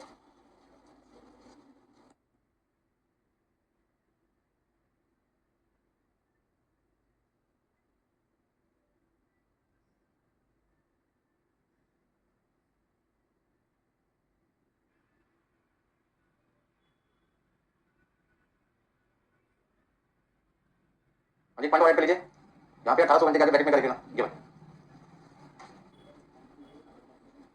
तो एक पॉइंट तो योगा समझने के लिए क्वेश्चन है। अच्छा, दूसरा पॉइंट कौन सा है क्वेश्चन में? देखिए 9 point, point number 9। Point number 9 में क्या लिखा हुआ है? Labour when setting and adjusting full time attention. जब मशीन में कोई भी प्रॉब्लम आती है तो वर्कर को क्या करना पड़ता है? उस मशीन की प्रॉब्लम को सॉल्व करने के लिए सारा ध्यान उस पर्टिकुलर मशीन पे लगाना पड़ेगा। देखिए इस समय मैं आपको पढ़ा रहा हूँ तो मैं सभी पे देख रहा हूँ, लेकिन किसी बच्चे ने कोई पर्टिकुलर पॉइंट पूछ लिया तो मुझे सिर्फ फोकस इस पे करना पड़ेगा, उस पर्टिकुलर स्टूडेंट पे करना पड़ेगा। बाकी स्टूडेंट को क्या कहूँगा, थोड़ी देर में अपने पॉइंट पूछना, तो मेरे को अपना सारा ध्यान किस पे देना पड़ेगा? उस स्टूडेंट पे देना पड़ेगा जिसने उससे क्वेश्चन पूछा है। ठीक उसी तरीके से यहाँ पे मशीन है, बहुत सारी मशीन है, 2 3 4 5 10 24 मशीन है, लेकिन जैसे ही वर्कर को दिखाई देता है कि एक मशीन में खराबी आ गई तो बाकी मशीन पे ध्यान हटा के क्या करता है? उस मशीन पे जिसमें खराबी आई है तो फोकस करना चालू कर देता है। तो कब वो ऐसा होगा? पॉइंट नंबर 1 को फिर से समझें, when setting and adjusting full time attention. इसका मतलब क्या है? जब किसी मशीन में कोई सेटिंग करनी होती है, कोई एडजस्टमेंट करनी होती है तो वर्कर क्या करता है? बाकी मशीन पे से ध्यान हटाकर सारा ध्यान सारा टाइम किस पे डिवोट करेगा? उस मशीन पे करेगा जिसमें आपको एडजस्टमेंट करनी है। बात समझ आ गई? ठीक है ना? और जैसे मान लीजिए सपोज करते हैं आपके सामने 3 कंप्यूटर हैं, तीनों कंप्यूटर पे काम चल रहा है, ठीक है? तीनों कंप्यूटर से प्रिंट आउट निकालो, 3 अलग अलग प्रिंटर का यूज करके। तीनों के आपने कमांड दे दी, बस समझ आ गई? पर्सन कितने काम करते हैं? एक। कितने कंप्यूटर ऑपरेट करते हैं? 3। 2 कंप्यूटर अभी भी काम कर रहे हैं, तीसरे कंप्यूटर में हमने क्या देखा? जो हमें प्रिंट आउट देना था वो काम पूरा हो चुका। अब उसमें नया कमांड डालना पड़ेगा, तो जब नया कमांड हमें डालना पड़ेगा तो हमारा ध्यान बाकी 2 कंप्यूटर पे होगा या नहीं होगा? छोड़ना पड़ेगा 2 मिनट के लिए, 5 मिनट के लिए, 10 मिनट के लिए, सारा फोकस किस पे डालना पड़ेगा? उस कंप्यूटर पे डालना पड़ेगा जिसमें हमें नया कमांड डालना देना है। मतलब ठीक है, काम कितनी मशीन पे करता है? 3 पे। और जैसे किसी एक मशीन पे दिक्कत आती है तो बाकी 2 मशीन पे अपना ध्यान करता है, अपना टाइम हटा देता है और उस पर्टिकुलर मशीन पे डाल देता है जिसमें प्रॉब्लम आई। इसका मतलब क्या है? इस पॉइंट को मैं बार-बार क्यों बोल रहा हूं? पॉइंट क्या है इसका? पॉइंट ये है कि जब तक मैं तीनों मशीन पे काम कर रहा हूं मेरी वेजेस का खर्चा तीनों मशीन पे बराबर बराबर बांटा जाएगा, लेकिन जैसे मैं 2 मशीन पे से ध्यान हटा के एक पर्टिकुलर मशीन पे ध्यान डाल दूंगा तो उस समय जो मेरी लेबर कॉस्ट का बर्डन होगा वो कौन क्या करेगा? तीनों या पर्टिकुलर एक मशीन? जिस मशीन पे हमने टाइम डिवोट किया था वो क्या कहते हैं? जिस पे टाइम डिवोट किया था। तो टोटल हमारे यहां पर when machine is producing one man can look after 3 machine. ये कहते हैं एक मशीन जब मशीन से उसको प्रोड्यूस किया जा रहा था उस समय एक वर्कर कितनी मशीन पे ध्यान दे रहा था? 3 पे ध्यान दे रहा था। अब आप बताइए लेबर कॉस्ट का खर्चा एक मशीन पे कितना आएगा? यदि 1 घंटे की लेबर कॉस्ट कितनी है? 6 रुपए।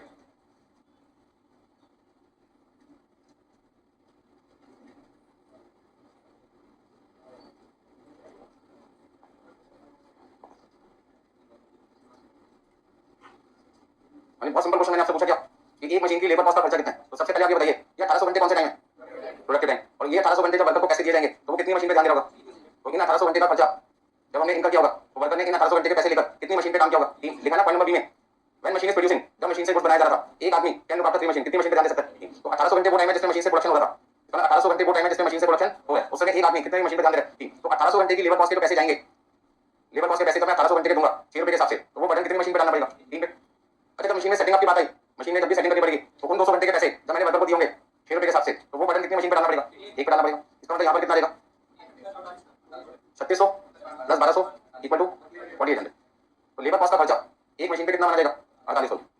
1800 घंटे का 6 रुपए के हिसाब से कितने पैसे आते हैं, 1800 घंटे के 6 रुपए के हिसाब से कितने पैसे बनते थे, आपके बनते थे 10,800। तो जब मैंने वर्कर को 10,800 दिए तो वर्कर ने कहा 10,800 मुझे आपने कितनी मशीन को देने के लिए दिए, तो मैंने कहा खुद ही बताओ, उसने कहा 3 के, तो मैंने कहा एक का कितना होगा 3 से डिवाइड कर दिया, तो 10,800 को यदि मैं 3 से डिवाइड कर दूं तो कितने रुपए आते हैं 3600। दूसरा पॉइंट, जब मैंने वर्कर को 200 घंटे के पैसे दिए तो वर्कर कहता है कि ध्यान 200 घंटे के जो मैं पैसे लूंगा आपसे 1200 रुपए, वो कितनी मशीन पे ध्यान देने के लूंगा, एक पर, तो 1 से डिवाइड कर दिया। तो बिल्कुल सिंपल कॉन्सेप्ट है, कौन सा पैसा कितनी मशीन के लिए दिया गया उससे डिवाइड करो। तो 1800 घंटे के पैसे मैंने 3 मशीन के लिए दिए और 200 घंटे के पैसे मैंने किसके लिए दिए, एक मशीन के लिए। बिल्कुल देगा। सपोज करते हैं आपने ग्रुप में मुझसे 3 घंटे पढ़ा और अलग से 1 घंटे पढ़ा, तो मैं पैसे कितने आज लूंगा आपसे 4 घंटे के, लेकिन 4 घंटे के पैसे कैसे लूंगा, 3 घंटे का ग्रुप का रेट लगेगा और 1 घंटे का सिंगल रेट लगेगा। सपोज करते हैं 1 घंटे के मुझे 5000 रुपए चाहिए, 1 घंटे के मेरे को कितने पैसे चाहिए 5000, 50 बच्चे पढ़ रहे हैं तो ग्रुप का खर्चा 1 घंटे का कितना आएगा 100 रुपए। आप कितने घंटे ग्रुप में पढ़े 3 घंटे, तो मैं आपसे क्या कहूंगा 3 घंटे के 100 रुपए के हिसाब से मैं आपसे कितने लूंगा 300, और 1 घंटा आप इंडिविजुअल पढ़े, सारा खर्चा मैंने किसके लिए किया आपके लिए, तो 4 घंटे की क्लास का खर्चा आपके लिए कितना पड़ेगा 5300। इंडिविजुअल कॉस्ट हमेशा क्या पड़ेगी महंगी, कई बच्चे कहते हैं सर आप इंडिविजुअल पढ़ा दो ग्रुप में नहीं पढ़ना, मैंने कहा कॉस्ट ही नहीं पता भैया 5000 रुपए 1 घंटे की कॉस्ट लगा दो इंटू मान लो 200 घंटे पढ़ा दिया बच्चे को कितना हो जाएगा 5000 इंटू 200, ज्यादा जीरो नहीं है, सिर्फ 10 लाख रुपया आएगा। बात समझ आ रही है, क्या लगता है इंडिविजुअल पढ़ना चाहेंगे करो। तो ग्रुप कोचिंग को सस्ती पड़ती है क्योंकि खर्चा तो एक बार हो रहा है और उसको डिस्ट्रीब्यूट हम किस पे करते हैं 50 लोगों पे। तो यहाँ पर भी तो 10,800 रुपए मैंने वर्कर को दिए थे, वो कितनी मशीन के लिए दिए थे 3 के लिए, तो एक मशीन पे खर्चा कितना गया 3600, लेकिन 200 घंटे के पैसे उसने से किस लिए दिए एक मशीन के लिए, तो सारा का सारा 1200 रुपए का बर्डन एक मशीन पे डालना पड़ेगा। क्लियर होगा, तो माइनस कर देते हैं।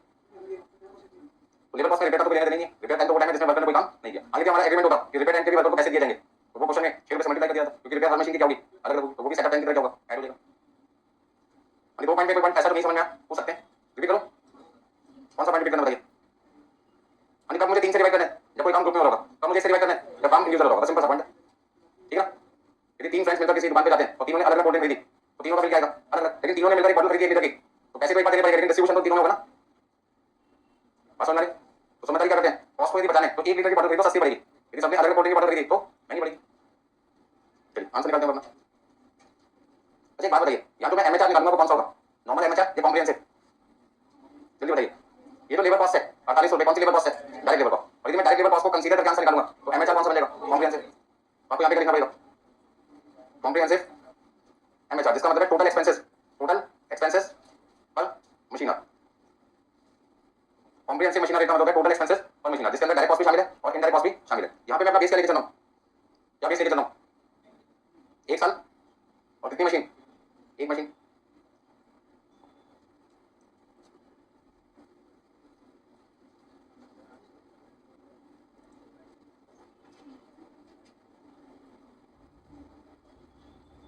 जल्दी बताइए कितना कितना लिखा,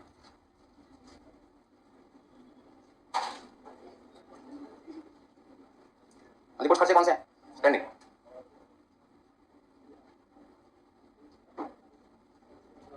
स्पेंडिंग उसके बाद कौन सा running,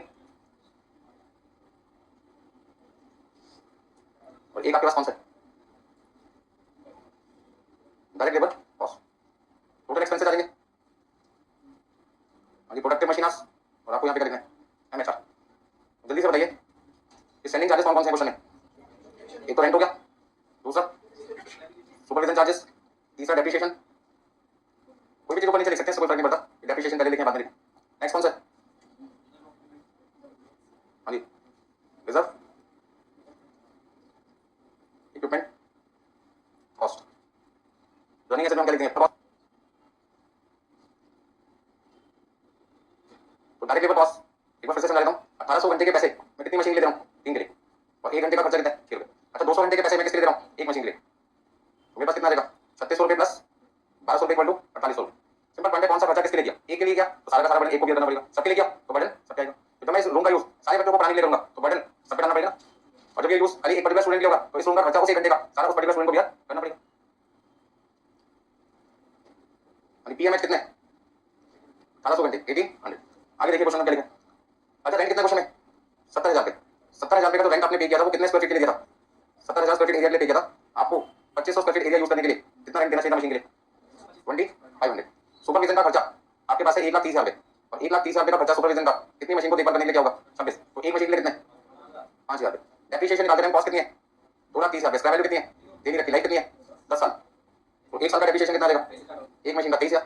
reserve equipment cost question आपको देखिए 1500 और 1500 रुपये का खर्चा आपने कितनी मशीन की स्पेयर पार्ट्स के रखा हुआ है 26। कितना लिखूं राउंड ऑफ करके कितना लिखा 58। अब पावर का खर्चा 1 घंटे का कितना है पॉइंट नंबर 8 में लिखा था 50 पैसे और पावर आवर्स कितने थे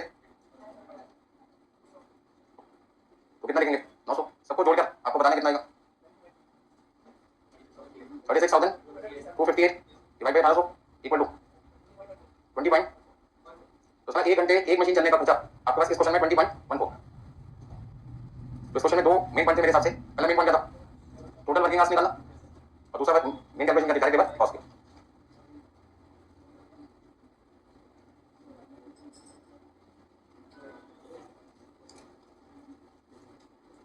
हो गया सबका कोई पॉइंट पूछना चाहे नहीं। देखिए कुछ दिन पहले एक दो क्लास के पहले मैंने आपको कहा था कि यदि मशीन बहुत सारी और वर्कर लिमिटेड है तो केस में क्या होगा वर्कर जितने घंटे काम करेंगे उतने ही आज किसके माने जाएंगे मशीन के। मान लो मशीन मेरे पास 10 है और हर मशीन को चलाने के लिए एक वर्कर चाहिए और वर्कर 5 है। वर्कर कितने 5 मशीन कितनी है 10। पैसे में क्या माना जाएगा जितने घंटे वर्कर ने काम किया तो मान लो 10,000 घंटे वर्कर फैक्ट्री में कितने घंटे काम करें 10,000 तो मशीन कितने घंटे चलेगी माना जाएगा 10,000। वाली मशीन क्या डबल मशीन क्या डबल वर्कर 5 है मशीन कितनी है 10 है लेकिन बिना वर्कर के मशीन चल नहीं सकती। तो वर्कर के पास प्राइस क्या है वो कोई भी मशीन का यूज कर सकता है जिसको उसकी जरूरत पड़ी। उसने मशीन 1 को 2 घंटे चलाया और मशीन 2 को नहीं चलाया तो वर्कर का टाइम भी 2 घंटे और मशीन का टाइम कितना 2 घंटे। बस समझ गए। कोई बच्चा क्लास के अंदर आता पढ़ने के लिए वो देखता सर ने मटेरियल यूज किया ब्लू ब्लैक और कौन सा रेड वो भी कहता सर से कंपटीशन करने सेम नोट्स बनने चाहिए 3 करके पेन खरीद के क्लास में ठीक है। क्या वो रबर बैंड लगा के तीनों पेन एक साथ यूज करता है 2 पेन एक हाथ में रखता है 1 पेन एक हाथ में रखता है। समझो मेरी बात को 2 पेन एक हाथ में रखे 1 पेन अपने हाथ में रखो क्या तीनों पेन एक साथ यूज हो रहे नहीं। तो 2 पेन उसने यूज किया मान लो सबसे ज्यादा वो ब्लू कलर का पेन यूज कर रहा है तो 2 घंटे की क्लास में उसने 1 घंटे ब्लू कलर का पेन यूज किया आधे घंटे उसने रेड और ब्लैक यूज किया तो तीनों पेन का टोटल टाइम कितना आ जाएगा आधे घंटे प्लस आधे घंटे प्लस 1 घंटे 2 घंटे और पढ़ाई उसने कितनी देगी 2 घंटे। तो उसका जो टाइम था स्टडी टाइम वो 2 घंटे था। पेन का टाइम कितना 2 घंटे। पेन कितने थे 3 बंदा कितना था 1 मतलब लेबर कितनी थी जो बच्चा पढ़ा था जो स्टूडेंट पढ़ा था स्टूडेंट पे किया तो स्टूडेंट का टाइम और पेन का टाइम क्या माना जाएगा सेम माना जाएगा। 10 पेन खरीदे 50 खरीदे जितनी देर वो पढ़ेगा एक बार में एक ही पेन यूटिलाइज करेगा। ड्राइंग बना रहा बच्चा 2 घंटे लगे ड्राइंग बनाने में और उसने 20 कलर अलग अलग यूज कर लिए तो 20 कलर का जो पेन का टाइम होगा वो 2 घंटे के बराबर ही माना जाएगा क्योंकि एक बार में तो एक ही कलर का पेन यूज हो रहा है ना बाकी 19 उसके हाथ में तो जो पेन हाथ में वो थोड़ी यूज हो रहे हैं और उसमें से क्या करता है बार बार पेन चेंज करता रहता है और यूज करता है। तो यदि स्टूडेंट ने 2 घंटे पेन देंगे 19 कलर के 20 कलर का पेन यूज करके तो 20 कलर के पेन का टाइम क्या माना जाएगा 2 घंटे माना जाएगा। पेन भले 50 क्यों ना 100 क्यों ना जितनी देर यूटिलाइज करेंगे वही इसका टाइम माना जाएगा। तो क्वेश्चन नंबर 12 जो क्वेश्चन आपके सामने आ रहा है वो इसी बात से कनेक्टेड है कि मशीन ज्यादा है वर्कर कम है तो जितने घंटे वर्कर ने काम किया होगा उतने ही घंटे मशीन का टाइम माना जाएगा। मान लो मेरे पास 2 प्रोजेक्टर हैं और दोनों प्रोजेक्टर मान लीजिए मैं इसी रूम में एक साथ लगा दूं ऐसा मैं करूं पागल हूं क्या 2 प्रोजेक्टर एक साथ लगाओ नहीं।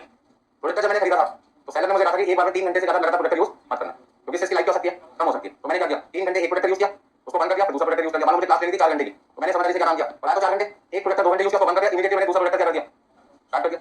अब आप बताइए आपके लिए प्रोजेक्टर कितने थे क्लास में 2 और चले कितने घंटे पहला 2 घंटे दूसरा भी 2 घंटे और मैंने आपको पढ़ाया कितना तो मैं तो अकेला ही हूं तो मेरा टाइम 4 घंटे और 2 प्रोजेक्टर का टाइम कितना 4 घंटे का है। क्या दोनों प्रोजेक्टर कौन कर दो एक साथ मैंने अच्छा दिखेगा नहीं ना एक ही चीज 2 बार थोड़ी दिखाऊंगा आपको यार 2 प्रोजेक्टर से तो मैंने 2 लगा के रखे थे सेफ्टी पर्पस के लिए ताकि एक प्रोजेक्टर पे ज्यादा वर्क लोड ना आ जाए। किसी चीज को चलाने के लिए मैंने दुकानदार ने कहा सेलर में 3 घंटे से ज्यादा लगातार यूज मत करो करते हो तो 20 मिनट का क्या दो देख लो तो मैंने 20 मिनट का ब्रेक दूंगा तो लास्ट ब्रेक देगी ब्रेक देना नहीं क्या था तो समझ का काम कर दिया मैंने एक और प्रोजेक्टर लगा दिया तो पहला प्रोजेक्टर 2 घंटे यूज किया वो बंद कर दिया दूसरा प्रोजेक्टर क्या कर दिया स्टार्ट कर दिया मैंने। तो मैंने एक प्रोजेक्टर का 2 घंटे यूज किया दूसरे का भी 2 घंटे और ट्राई मैंने कितने 4 घंटे तो मेरा टाइम भी 4 घंटे और 2 प्रोजेक्टर का टाइम कितने 4 घंटे बस समझ आ गया। ठीक है और एग्जांपल ले सकते मान लो बस ट्रांसपोर्टर के पास में 6 है और ड्राइवर कितने 5 आपको क्या लगता है एक बस बिना ड्राइवर के चल पाएगी चल सकती है फुली ऑटोमेटिक लेकिन हम फिर भी रिस्क नहीं लेना चाहते कल को बस फेल हो गई टेक्नोलॉजी तो आपको पता है कभी भी गड़बड़ हो सकती है और टेक्नोलॉजी फुली ऑटोमेटिक बस में फेल हो गई तो क्या होगा जब तक नहीं रुकेगी कई लोगों को लोग चुप होगी दुनिया से बस समझ आ गया। तो उस प्रॉब्लम का सॉल्यूशन बस वाले निकालने का ट्रांसपोर्टर ने अगर ड्राइवर ही 5 आए हैं तो बस भी कितने चाहिए 5 लेकिन हमने ड्राइवर का ऑप्शन दिया कोई भी 5 बसें यूज कर सकते हो 6 में से और यदि हर ड्राइवर 10 घंटे बस चलाता है तो 5 ड्राइवर ने एक दिन में कितने घंटे बस चलाई होगी 50 घंटे चलाई होगी। बसें कितनी है 6 ड्राइवर कितने थे 5 तो 5 ड्राइवर का टाइम कितना है 50 घंटे 10 घंटे के हिसाब से तो 6 बसेस का टाइम कितना माना जाएगा 50 घंटे ही माना जाएगा क्योंकि ड्राइवर को ऑप्शन क्या रखिए कोई भी बस कितने घंटे चला सकते हो सकता है बस पहले 5 घंटे चलियो हमने उसको बंद कर दिया फिर दूसरी बस ले ली वो हमने 4 घंटे चलाई तीसरी बस हमने 1 घंटे चलाई जब भी बैंक का एग्जांपल दिया आपको एक पेन 1 घंटे यूज किया दूसरा पेन आधा घंटे यूज किया ये प्रोजेक्टर पहले हमने 2 घंटे यूज किया दूसरा प्रोजेक्टर 2 घंटे यूज किया। तो पढ़िए क्वेश्चन नंबर 12 और मुझे बताइए इस क्वेश्चन में क्या खास बात आपके लिए बहुत ही बड़े क्वेश्चन है सोच के बोलना आपको।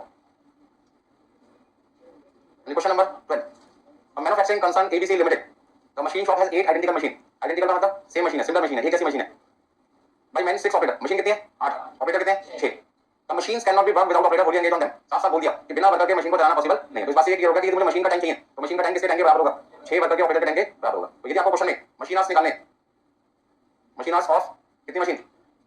8 मशीन, तो वो किसके बराबर होगा? किसके बराबर होगा? वर्किंग आवर्स 6 ऑपरेटर, तो 6 ऑपरेटर जितने घंटे काम करेंगे वो किसका टाइम माना जाएगा? 8 मशीन का। चलिए, the cost of the machines are भी देख लें। अब आप ये बताइए 8 लाख की जो कॉस्ट क्वेश्चन में रखी है वो एक मशीन की है, सबकी है? सबकी है। कैसे पता लगा? मशीन्स आर लिखा है, ठीक है ना? तो करिए बहुत सारी मशीन की कॉस्ट कितनी मशीन है? 8 मशीन है, तो 8 मशीन की कॉस्ट कितनी है? 8 lakh. Following information relates to 6 monthly period ending 30 June 2018। आपके पास जो इन्फॉर्मेशन रखी है वो दे रखी है 6 मंथली एंडिंग पीरियड की। Normal available hours per month पर वर्कर, एक वर्कर एक महीने में कितने घंटे काम करने आएगा? 208 घंटे के काम करने आएगा। मतलब काम कर सकता है लेकिन 208 घंटे से काम करवाते दो। एब्सेंटिज्म ब्रैकेट में क्या लिखा है? Without pay. विदाउट पे का मतलब क्या? पैसा नहीं मिलेगा। तब यदि वर्कर ने छुट्टी कर लिया तो वर्कर कहते हैं इमरजेंसी आ जाएगी तो छुट्टी लेनी पड़ेगी, पैसे दो या मत दो, ठीक है ना? तो absenteeism without pay hours per month पर वर्कर कितने? 18 घंटे। 18 घंटे वो टाइम है जिसमें वर्कर ने काम भी नहीं किया और उसको पैसे भी नहीं मिले। तो सबसे पहले ये बताइए एक वर्कर कितने घंटे काम करने आएगा?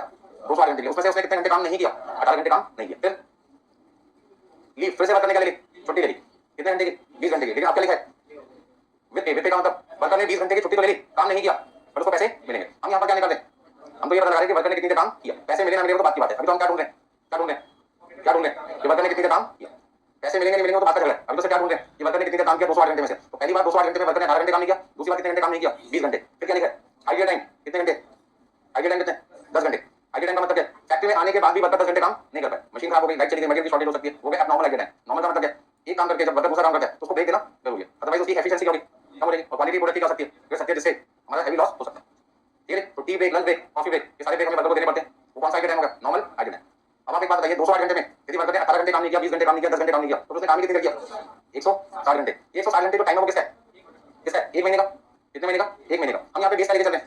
सबसे पहले आपको अपने आप से पूछना पड़ेगा कि हम बेस का लेके चलते हैं। तो मैं बेस का लेके चलता हूँ।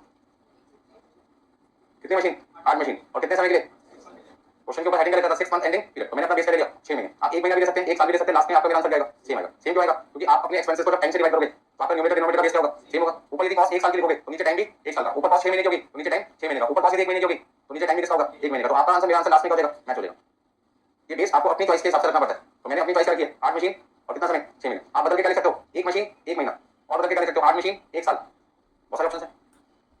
तो यहाँ पर अभी सोच समझ के बताना है। ये तो मैंने 160 घंटे निकाले हैं, ये आंसर तो भी किसका है? एक वर्कर का ना, किसका? एक वर्कर का। मुझे किससे मल्टीप्लाई करना पड़ेगा? 6 वर्कर से। किससे मल्टीप्लाई करना पड़ेगा? 6 वर्कर। कितने महीने के लिए?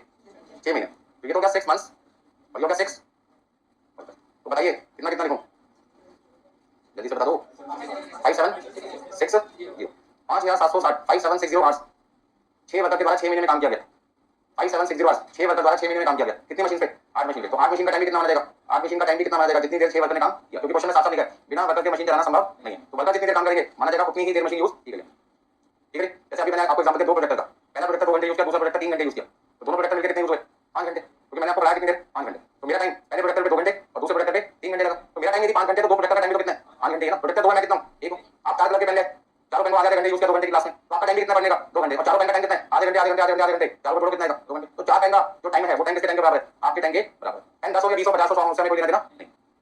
हम चाहते हैं जो हमारी मशीन है उस पर ज्यादा लोड ना पड़े, तो हमने कुछ स्पेयर मशीन खरीद रखी है ताकि वो मशीन को रेस्ट मोड पर रखा जा सके, ठीक है ना? तो 8 मशीन का टाइम किसके बराबर है? 6 ऑपरेटर के वर्किंग टाइम के बराबर। एक का निकालने के लिए 5760 को 8 से कर दो डिवाइड, बहुत ही सिंपल है। ये आंसर 8 मशीन का। भाई साहब कहते हैं एक का निकालना, क्या करोगे? 8 से डिवाइड कर दो। बस मुझे समझाना क्या है इस क्वेश्चन में कि 8 मशीन का टाइम निकालने के लिए पहले मुझे टाइम किसका निकालना पड़ेगा? 6 ऑपरेटर का टाइम निकालना पड़ेगा। तो 6 ऑपरेटर का टाइम जो निकलेगा 5760 वो किसका माना जाएगा? 8 मशीन का। अब आपको एक का निकालना है तो 5760 को 8 से कर दो डिवाइड कर दो। चलिए नेक्स्ट पॉइंट, पे आवर्स। ये मैंने पहले भी यूज किया था। पे आवर्स का मतलब क्या? वर्कर को कितने घंटे के पैसे मिलेंगे? तो वर्कर को उस घंटे के पैसे मिलेंगे जो हमने उसके साथ एग्रीमेंट किया होगा। तो पे आवर्स निकालने के लिए हम वर्कर को क्या कहेंगे? 208 घंटे के लिए आप आए थे, इसमें से कौन से आज के पैसे आपको नहीं मिलेंगे एग्रीमेंट के हिसाब से? विदाउट पे 18 घंटे। क्या मैं 20 घंटे भी माइनस करूं? क्या मैं 10 घंटे भी माइनस करूं? तो वर्कर लड़ पड़ेगा। अगर एग्रीमेंट के हिसाब से 20 घंटे मैंने जब छुट्टी की थी ब्रैकेट में क्या लिखा था? विद पे। विद पे का मतलब छुट्टी भी लो पैसे भी लो। और आइडियल टाइम के पैसे वर्कर को मिलते ही मिलते हैं, क्योंकि आइडियल टाइम कब होता है? फैक्ट्री में आने के बाद। आइडियल टाइम का मतलब समय की बर्बादी कब हुई? आने के बाद। तो वर्कर कहते हैं कि आपने मुझे लंच ब्रेक टी ब्रेक नहीं दिया तो आपके प्रोडक्ट की क्वालिटी क्या होगी? खराब हो जाएगी, मटेरियल की वेस्टेज क्या होगी? बढ़ेगी। तो आपको ये देना जरूरी है, ठीक है? यदि एक दिन में 3 सब्जेक्ट पढ़ना, तीनों सब्जेक्ट 3 घंटे की क्लास हो तो पहली क्लास 3 घंटे के ऊपर जोश में दे, बिना ब्रेक के इमीडिएटली टीचर बदल जाए। पहला टीचर 3 घंटे पढ़ा के निकला, दूसरा इमीडिएटली आ जाए और आपको पढ़ाना स्टार्ट कर दे, तो सांस लेने की भी फुर्सत नहीं मिले। पहला सब्जेक्ट भूलने पाए से बढ़िया दूसरा सब्जेक्ट आगे लाइफ में। दूसरा सब्जेक्ट जैसे 3 घंटे बाद खत्म, टीचर बदला इमीडिएटली, तीसरा टीचर आ गया। तो तीसरी क्लास में क्या होगा? टीचर बोले जा रहा है आपके साथ क्या बोल रहे हो तो समझ नहीं आ रहा। तो इस तरीके की भावना के मन में आ जाएगी क्या बोला जा रहा है टीचर फालतू में, अपना टाइम तो खराब कर दिया। वैसा क्यों हुआ? आपको बीच में आधे घंटे का 1 घंटे का ब्रेक नहीं मिला। यदि वो ब्रेक मिल जाता तो उससे फायदा क्या होता? तो पहले 3 घंटे में पढ़े तो दिमाग से निकाल देते, तो अगले 3 घंटे में क्या पढ़ना है तो अपने माइंड में डेवलप कर देते। अब मेरी तीसरी क्लास स्टार्ट होने वाली है तो मुझे ध्यान से समझना है। मैंने तो अपने माइंड में क्लियर करना पड़ता है मैं क्या करना उसने एक बार समझा दिया मेरे बस की नहीं समझना। हमने कितना अच्छा समझा ले जब एक बार उसने समझा लिया मुझे समझ में नहीं आ रहा मतलब समझ में नहीं आ रहा तो आधे घंटे का ब्रेक को देना उसको ताकि अपने माइंड को क्लियर कर सके क्योंकि मुझे पढ़नी है अदरवाइज एक टाइम बच जाए अपना भी समझ में आने लग जाता है जैसे बात उसके माइंड में आती है। ठीक है ना नहीं पढ़ोगे गड़बड़ोगे आपके साथ या फेल पास हो कोई चक्कर नहीं है बस ये देखो कि अपनी जो आपको जहाँ पहुंचना है डेस्टिनेशन टाइम क्या हो जाएगा बच जाए आगे तो 2 टाइम 4 टाइम बाद पास हो जाओगे लेकिन क्यों 4 टाइम पास हो जाए एक बार भी पास हो जाओ। तो यहाँ पे पॉइंट क्या है वर्कर के साथ एग्रीमेंट किया था कि सिर्फ 18 घंटे के पैसे उसको नहीं मिलेंगे बाकी सबके पैसे मिलेंगे। कितने वर्कर को 6 वर्कर को कितने महीने के 6 तो कितना लिखेंगे 190 घंटे के वर्कर को पैसे मिलते हैं एक महीने में इंटू 6 इंटू 6 इक्वल टू 6,840। अच्छा वर्कर ने काम 5760 आवर्स किया वर्कर ने काम कितनी देर किया 5760 लेकिन वो पैसे किसके लिए जाएगा 6840। आगे देखिए क्वेश्चन निकलेगा average rate of wages per day of 8 hours per worker 20 रुपए तो लेबर रेट पर आवर कितना है लेबर रेट पर आवर एक वर्कर को 1 घंटे के कितने पैसे मिलने तो हमने कभी देखो 20 रुपए देते हैं कितने घंटे काम करने के तो तुम्हारे 1 घंटे के कितने बने 2 रुपए 50 पैसे बने।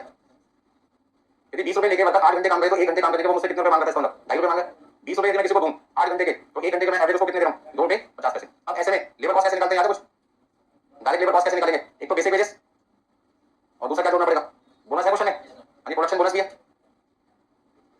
ध्यान दीजिए। बेसिक वेजेस का मतलब क्या कि 6840 आवर्स के वर्कर को पैसे मिलेंगे कितने रुपए के हिसाब से 2.5 रुपए के हिसाब से और वर्कर को बोनस कितना मिलना है 15% ऑफ वेजेस तो ये तो वेजेस निकलेगी उस अमाउंट का आपको 15% क्या देना पड़ेगा बोनस भी देना पड़ेगा। जरा बताएंगे कितना आएगा यानी 17,100 रुपए तो हो गया बेसिक वेजेस 17,100 है बेसिक वेजेस और 17,100 तो बेसिक वेजेस है उसका वर्कर को बोनस कितना मिलने वाला है 15% तो 15% और निकाल तो कितना आएगा 17,100 तो है बेसिक और 2565 है उसका बोनस मिलाकर कितना आता है 19,665 19,665 रुपीज आपके पास क्या जाएगा टोटल वेजेस आ जाएगी नोट कर लीजिए जल्दी से। उस क्वेश्चन में ध्यान दीजिए हम सारी कैलकुलेशन 6 वर्कर के हिसाब से करें क्योंकि 6 वर्कर का खर्चा कितनी मशीन के बराबर है 8 मशीन का कैलकुलेशन हम करेंगे 6 से मल्टीप्लाई करके और वो आंसर माना कितना रहेगा 8 का क्योंकि 6 वर्कर के बिना 8 मशीन का यूज नहीं हो सकता। अब वर्कर की मर्जी है कि वो कोई भी मशीन कितनी देर के लिए यूज कर सकता है जैसे मैंने एग्जांपल दिया पहला प्रोडक्ट में 1 घंटे यूज कर रहा हूं दूसरा 2 घंटे यूज कर रहा हूं अगले दिन दूसरा प्रोडक्ट मैंने 2.5 घंटे यूज किया पहला आधे घंटे यूज किया ये तो मेरी मर्जी है कि मैं कौन से प्रोडक्ट को कितनी देर यूज करना चाहता हूं पर एक बार में एक यूज करना तो दोनों प्रोडक्ट का टाइम मेरे टाइम के क्या होगा बराबर तो यदि मुझे प्रोडक्ट का टाइम निकालना है तो समझ लो वर्कर का टाइम निकाल लो।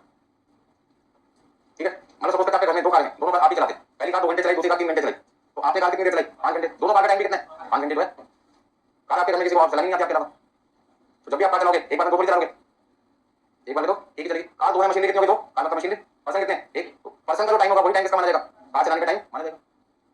बहुत सारे एग्जांपल दे रहे हैं आपको चलिए नेक्स्ट पॉइंट देखिए पावर एंड फ्यूल कंजम्पशन है 8050 सुपरविजन का खर्चा कितना है 3300 इलेक्ट्रिसिटी कितना है 1200 following particulars are on yearly basis. अब ये सारे खर्चे तो मैं आपके सामने बोलने जा रहा हूं कौन से बेसिस पे ईयरली बेसिस एक साल के और मैंने क्वेश्चन में बेस कर लिया 6 महीने यदि मेरा बेस 6 महीने हमारा बेस 6 महीने और खर्चे हमें ईयरली बेसिस पे देखते हैं तो सबको 2 से क्या कर दो डिवाइड कर दो दूसरा ऑप्शन क्या है इनटू 6 डिवाइड बाय 12 तो यदि कोई खर्चा 1 साल का है आधे साल का चाहिए आसान तरीका है 2 से डिवाइड कर दो बच्चों को पसंद नहीं है इनटू 6 बाय 12 एक ही बात है कर सकते हो करिए जल्दी से। अच्छा इस क्वेश्चन में मुझे पावर आवर्स निकालने की जरूरत नहीं क्यों क्योंकि मुझे पावर कॉस्ट दे रखी है तो जब पावर कॉस्ट दे रखी है तो एक बार नोट क्या हो गया आपका कम हो गया ये सारे पॉइंट नोट करके जो मैंने आपके लिए लिखा हूं तो ऐसा पॉइंट मुझे रिपीट करना तो बताइए इस क्वेश्चन की खासियत क्या थी मशीन ज्यादा है वर्कर कम है तो जितनी देर वर्कर काम करेंगे वही टाइम किसका माना जाएगा मशीन ये पॉइंट सकते हो कि माइनस सकते हैं।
सारे बच्चे एक साथ ही लिखते हैं राइटिंग में लिखो रनिंग स्टैंडिंग और कौन सा डायरेक्ट लिखो देखिए सबसे पहले खर्चा कौन सा है क्वेश्चन में,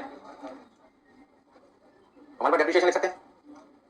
डेप्रिसिएशन कितना लिखें, 8 लाख रुपए हमारी कॉस्ट है और नीचे लिखा हुआ नीचे डेप्रिसिएशन 10% ऑफ ओरिजिनल कॉस्ट, तो 10% निकाल दो कितना आएगा 80,000 पूरे साल का।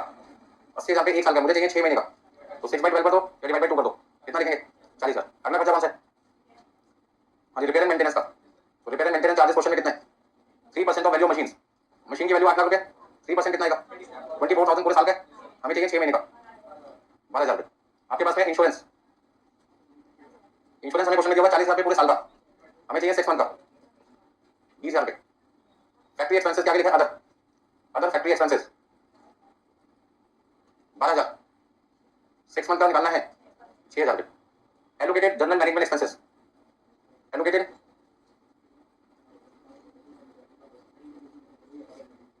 कितना है 54530, कितना लिखें 2726। हाँ जी पावर का खर्चा, supervision charges, electricity, direct labour cost. अच्छा पावर कॉस्ट हमें 8050 देखा है, इसको ही करना 6/12 से मल्टीप्लाई, 8050 को क्या 6/12 से मल्टीप्लाई करना है, क्यों नहीं करना, क्योंकि ये इन्फॉर्मेशन पहले से 6 महीने की है, तो जो इन्फॉर्मेशन 6 महीने की है और 6 महीने का चाहिए मुझे आंसर, तो मुझे कुछ नहीं करना। हाँ supervision 3300, lighting 1200, direct labour cost अभी आपने वर्किंग से निकाला कितना है, कितना 19,665, सबको प्लस कर लो। टोटल एक्सपेंसेस आ गए। एक बात बताने, टोटल एक्सपेंसेस किसके हैं, 8 मशीन के 6 महीने के, तो फिर मुझे आवर्स भी किसके चाहिए होंगे, प्रोडक्टिव आवर्स या प्रोडक्टिव मशीन आवर्स करो, वो भी किसके चाहिए होंगे, हमेशा न्यूमरेटर और डिनोमिनेटर का बेस क्या रखें, सेम रखें। मैंने यहाँ पे बेस 8 मशीन ही को लिया, एक भी ले सकता था, बट मैंने देखा यहाँ पे ज्यादातर चीजें किसकी रखी हैं 8 की, तो जब ज्यादातर चीजें 8 की रखी है तो मैंने कोई बात नहीं, आपको भी लेके चलो अपना क्या था। अब बताइए कितना लिखें,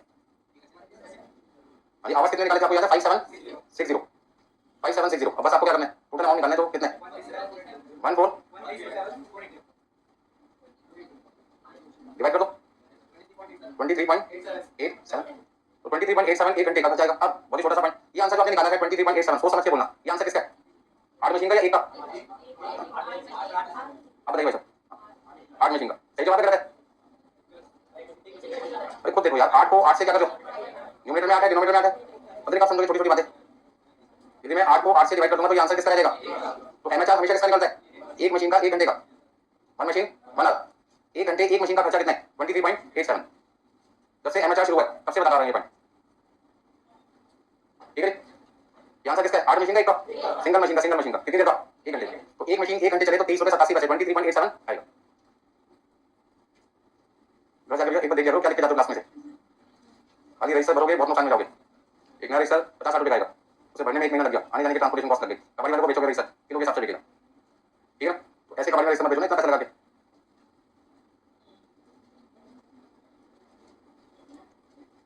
एक बार पूरा क्वेश्चन पहले समझ लीजिए, और किसी भी पॉइंट में आपको कोई दिक्कत आती है, कुछ बच्चे सही आंसर देते हैं, कुछ बच्चे जानबूझ के मुझे गलत देते हैं मजे देने के लिए, ऐसा तो नहीं है, खुद खुद के मजे हो गए। तो 12 क्वेश्चन में क्या था पॉइंट था, काम करने वाले जितने वर्कर थे उनका टाइम ही किसका टाइम माना जाएगा, 8 मशीन का, पहला पॉइंट। दूसरा वर्कर को जो पेमेंट मिलेगी वो 5760 कितनी मिलेगी, किसकी मिलेगी 6640, क्योंकि एग्रीमेंट के हिसाब से केवल 18 घंटे विदाउट पे, बाकी सारे कौन से विद पे। हाँ जी बोलो, उन्होंने क्वेश्चन में कहा कि हम बोनस देना चाहते हैं प्रोडक्टिव बोनस के नाम से, कितने परसेंट, वेजेस का 15%, बस। तो वेजेस जो हमको दे रहे थे वो 17,100 रुपए दे रहे थे, 17,100 रुपए का 15% हमको किस नाम से देना चाहते हैं, बोनस के नाम से देना, बिल्कुल ठीक है। नोट करिए सबने, नहीं किया तो जल्दी से करो, और यदि कर लिया तो नेक्स्ट क्वेश्चन नंबर 44, 44 नंबर, ठीक है। 1.5 घंटे हो गए मेरे ख्याल से, ज्यादा हो गए, उन्हें वाले 2 घंटे के आसपास, उससे 3 क्वेश्चन किया आपने 6, 9 और 12। एग्जाम में 2 घंटे में तो आपका 70 नंबर का पेपर हो जाना चाहिए, बहुत स्पीड चाहिए।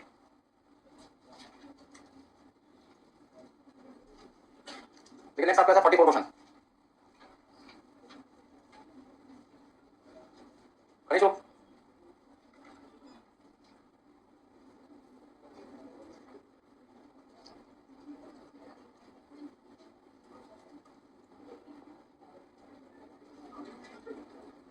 हाँ 44 क्वेश्चन देखिए क्या लिखा हुआ दिखाई दे रहा है, from the details furnished below you are required to compute a comprehensive machinery.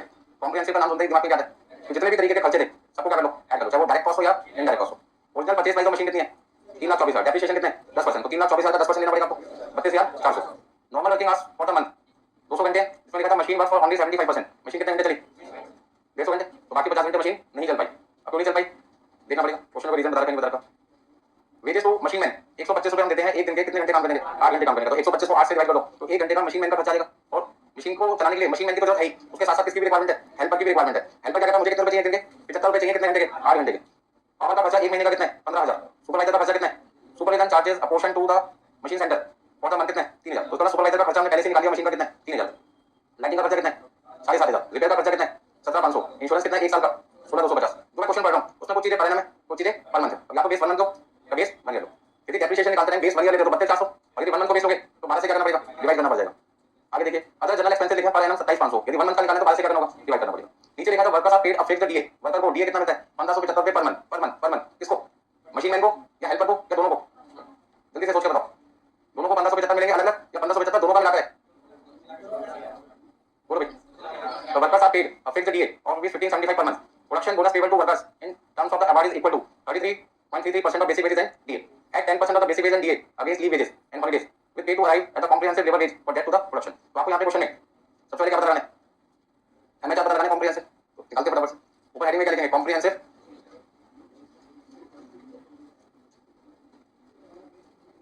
क्या बेस लेके चले? एक मशीन एक महीना। आप अपना बेस बता सकते हो। एक मशीन एक साल। एक साल लोगे तो जो चीजें पर एनम देखिए वो एज इट इज रहेगी, और जो चीजें पर मंथ देखिए 12 से क्या करना होगा? मल्टीप्लाई। और यदि पर मंथ को बेस लेके चलते हो तो मंथली वाली चीजें तो सेम रहेगी, ईयरली वाली चीजों को 12 से क्या करना होगा? डिवाइड करना पड़ेगा।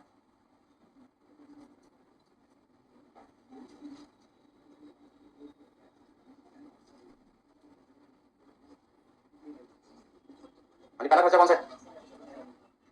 तो आपको पता चल गया होगा ये स्टैंडिंग किसको बोलना है, रनिंग किसको बोलना है। ज्यादा खर्चे कौन से नेचर के होते हैं? स्टैंडिंग।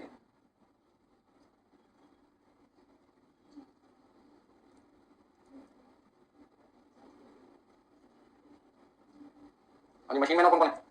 हेल्पर।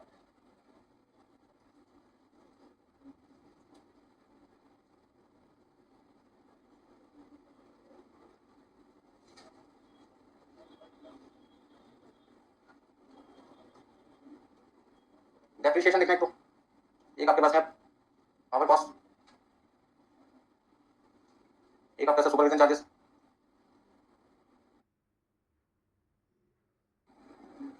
एक आपके पास में है lighting, repair and maintenance, insurance, other expenses.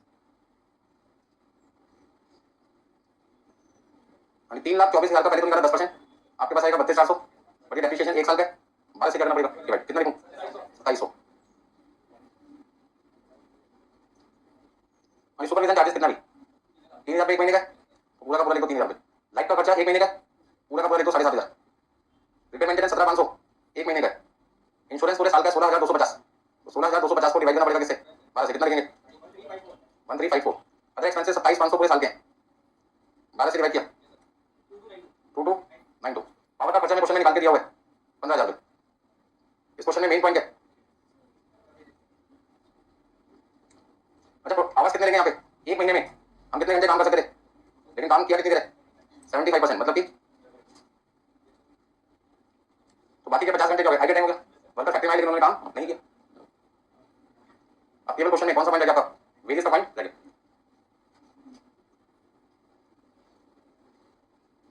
Workers को मिलता है फिक्स्ड डीए 1575। वर्कर्स को मिलता है वर्कर कितने? तो सभी को कितना मिलेगा? 1575 1575।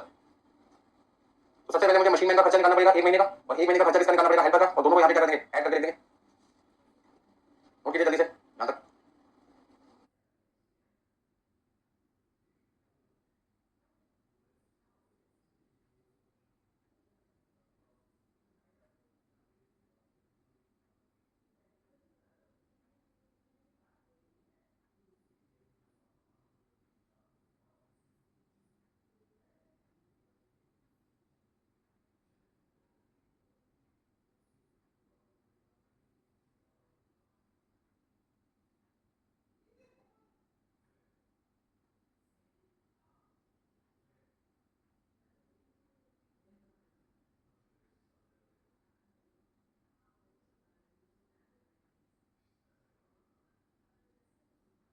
नोट करिए सबने। तो देखिए नेक्स्ट पॉइंट आपके पास है वर्किंग नोट।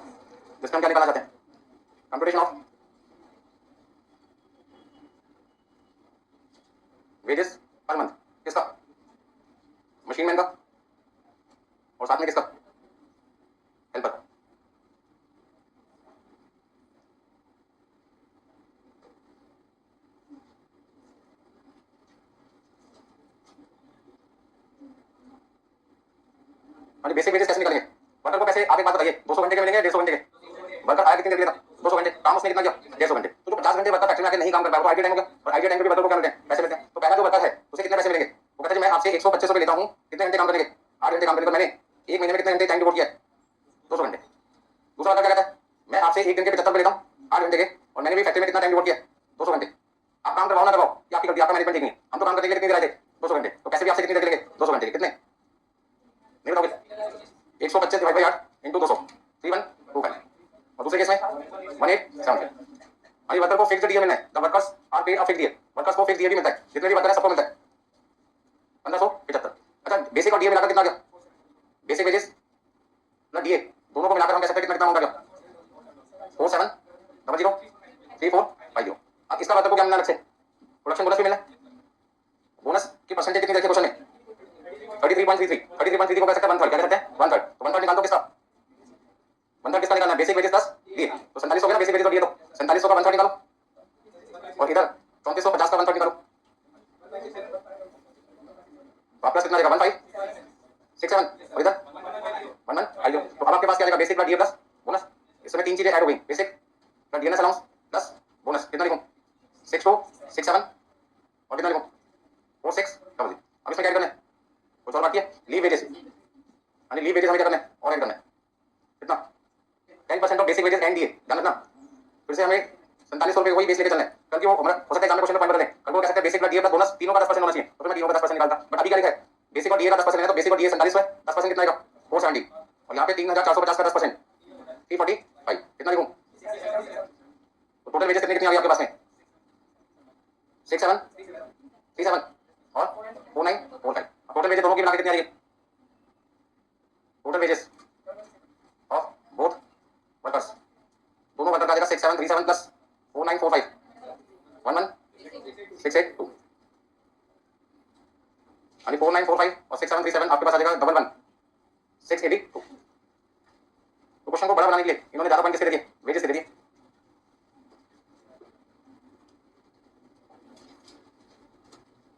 और बड़ा बना सकते थे क्वेश्चन, ठीक है? जितनी भी चीजें वर्कर को देते जाओगे उससे लेबर कॉस्ट कर दी जाएगी, बढ़ती जाएगी। कल वो 5 पॉइंट दे सकते हैं, अभी तो 3 ही दे सकते हैं, डीए बोनस लीव वेजेस। और भी पॉइंट कर सकते हैं ऐड, ठीक है? टेलीफोन एक्सपेंसेस के पैसे मिल सकते हैं, आपको रिइंबर्स कर सकते हैं, एचआर मिल सकता है, इनकम टैक्स में बढ़। तो जितनी भी चीजें एम्प्लॉय को देता है सबको कर दो ऐड। प्रोविडेंट फंड का पॉइंट भी आ सकता है। तो क्वेश्चन को बड़ा बनाने में देर थोड़ी लगती है, चीजें करते जाओ ऐड। कल को क्वेश्चन में कहते हैं 10% हम अपने एम्प्लॉइज को पीएफ भी देना चाहते हैं, प्रोविडेंट फंड बेसिक वेजेस का, तो 3125 का 10% बोल देते, यदि होता तो। नहीं है तो नहीं लेंगे। तो 11682 आपकी कॉस्ट इंक्रीज होगी वर्कर को वेजेस पे करने की वजह से। लिखिए सबने, नोट कर लीजिए।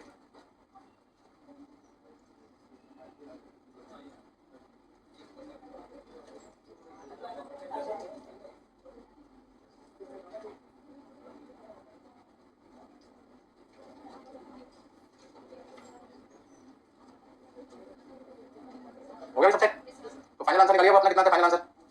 यहाँ पे आपको लिखना है 11682। टोटल आपकी कॉस्ट कितनी आएगी? 6110 यानी 61,028 रुपीज। अब 150 से डिवाइड किया यानी 406.85।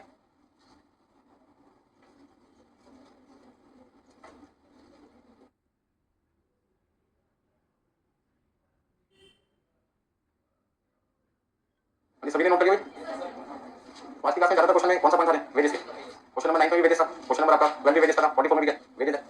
पिछली क्लास में 13 क्वेश्चन के 10 में भी वेजेस का पॉइंट था।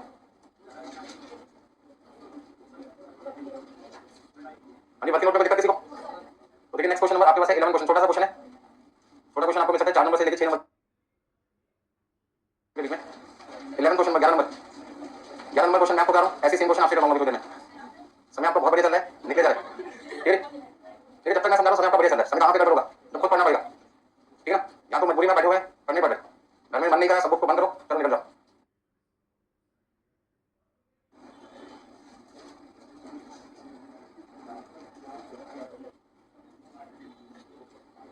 इलेवन क्वेश्चन नंबर पे ध्यान देते हैं, क्या लिखा है?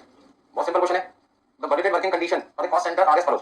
आपको कॉस्ट सेंटर की जानकारी रखिए। कॉस्ट सेंटर का मतलब आपको बताइए वो बेस, वो जगह जहां पर किसी काम को करने की कॉस्ट कंप्यूट की जाती है। नॉर्मल वर्किंग पर वीक कितने? 42 घंटे। नॉर्मल वर्किंग वीक पर कितना आपका? 42 घंटे। नंबर ऑफ मशीन कितनी है? 14। एक हफ्ते में आपके यहाँ पे 42 घंटे काम होता है, और आपके यहाँ पे कितनी मशीन है? 14। Normal weekly loss of hours on maintenance, maintenance की वजह से नुकसान कितना होता है हफ्ते में 5 घंटे पर मशीन। इसका 42 घंटे में से 5 घंटे तो मशीन ने काम ही नहीं किया रिपेयर की वजह से, तो फिर चली कितनी देर होगी? 42 माइनस 5 इक्वल टू 37, 37 घंटे। इसका प्रोडक्टिव आवर्स कितने आ गए एक मशीन के एक हफ्ते के 1 वीक के 37 आवर्स। कितनी मशीन है? 14, 14 से मल्टीप्लाई करो, मल्टीप्लाई करके अब जो आंसर निकलेगा वो एक हफ्ते का कितनी मशीन का आएगा? 14 का। साल में कितने हफ्ते आपने काम किया? 48, तो 48 से क्या कर दो मल्टीप्लाई। तो सबसे पहले आपको इस क्वेश्चन में क्या निकालना है? Productive machine hours. कितनी मशीन का निकाल रहे हो भाई? कितनी मशीन का आंसर निकाल दो? 14 मशीन का कितने साल का? एक साल का। कैसे निकालेंगे? हाँ जी, 42 घंटे हमारे पास थे एक हफ्ते में अवेलेबल, जिसमें से 5 घंटे रिपेयर की वजह से हो गए खराब, तो आपके पास बचे 37 घंटे। मशीन आपके पास 14 और आपके पास एक साल में कितने हफ्ते जिसमें काम हुआ है? अच्छा, 48 ना लिखा होता तो मैं किससे मल्टीप्लाई करता? 52 से। बाय डिफॉल्ट 52 लेना है, यदि साइलेंट होती इंफॉर्मेशन। और यदि क्वेश्चन में वर्किंग वीक 48 है तो 48 से क्या करोगे मल्टीप्लाई। अच्छा, पहला क्वेश्चन में लिखा था 54 वीक्स, हो सकता है क्या 54 वीक्स? पिछली क्लास में जो बच्चे आए थे उनको मैंने 54 वीक्स भी बताया था, उसमें लिखा भी था क्वेश्चन 35 था, जानते मुझे याद है। उसमें लिखा था कि 324 दिन काम हुआ था और एक हफ्ते में 6 दिन काम हुआ था। तो यदि मैं वर्किंग डेज को यूज करके आंसर निकालूंगा तो 324 को जब मैंने 6 से डिवाइड किया तो वर्किंग वीक्स कितने निकले थे? 54। ठीक है ना? तो क्वेश्चन में जैसी जानकारी दे रखे हो उसके हिसाब से आपको अपने वीक्स यूज करने हैं। कितना लिखूं? 24864 यानी 24,864 घंटे, 24,864 आवर्स आपके आगे मशीन के कितने के? एक साल के 14 मशीन के। आगे देखिए क्या लिखा है? एस्टिमेटेड एनुअल ओवरहेड, ओवरहेड का खर्चा कितना टोटल?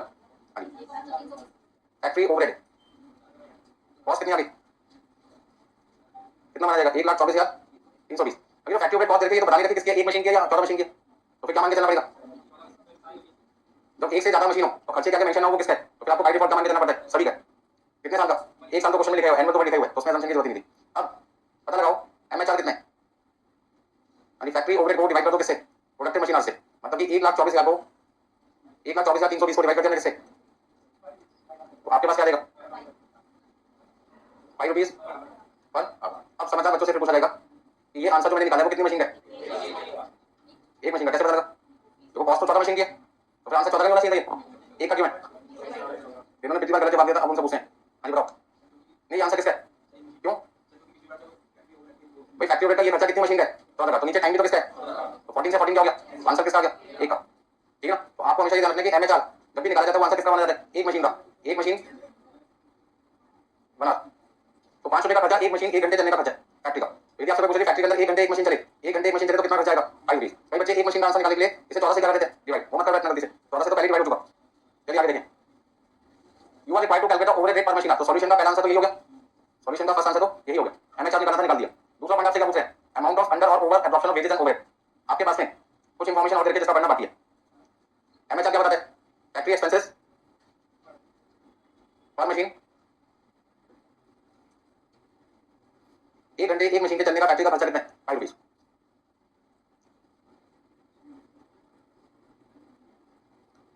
कोई पॉइंट रिपीट करना? अच्छा, क्वेश्चन के अंदर एक पॉइंट और देखा तो ऊपर estimated direct wages rate ₹4 per hour. क्या मतलब इसका? Estimated wages, estimated direct wages rate per hour कितना है? 4 रुपए। क्या मतलब इसका? यदि वर्कर हमारी फैक्ट्री में काम करता है 1 घंटे, कौन सा worker? Direct worker. Direct worker वाला जो वर्कर मशीन पर काम करता है, जिसकी मदद से हम क्या बनाते हैं? Finish goods. ये हमारी मशीन है, इसे चलाने का खर्चा 1 घंटे का कितना है? फैक्ट्री का खर्चा 1 घंटे का इस मशीन की वजह से कितना आता है? ये मशीन है जिसका खर्चा 1 घंटे का कितना है? 5 रुपीज पर आवर। ठीक है? इस मशीन को चलाने के लिए हमें इस मशीन में क्या करना पड़ सकता है? मटेरियल। उसके बारे में कोई जानकारी क्वेश्चन ने नहीं दे रखी, तो हमने कोई नोट कर दिया। पर इस मशीन को हैंडल करने के लिए हमें किसकी जरूरत पड़ेगी? एक वर्कर की जरूरत पड़ेगी। ठीक है ना? ये तो वर्कर है, कौन सा वर्कर है? Direct worker. ठीक है, इस मशीन को ऑपरेट करूंगा तो मैं आपसे 1 घंटे के कितने रुपए लूंगा? 4 रुपए 1 घंटे के लूंगा आपसे। इसका मतलब इस मशीन की वजह से तो 2 खर्चे आ रहे हैं। पहला खर्चा फैक्ट्री एक्सपेंस के नाम से और दूसरा खर्चा किस नाम से? डायरेक्ट वेजेस के नाम से। खर्चे वैसे मटेरियल के भी होते पर वो इंफॉर्मेशन क्वेश्चन ने नहीं दे रखी। तो आपको यहाँ पर क्या पता लगाना है क्वेश्चन में कि मशीन चली कितनी देर है? ऊपर देखो क्या लिखा है? Actual results in the space of a week. एक वीक में हमारी मशीन कितने घंटे चली?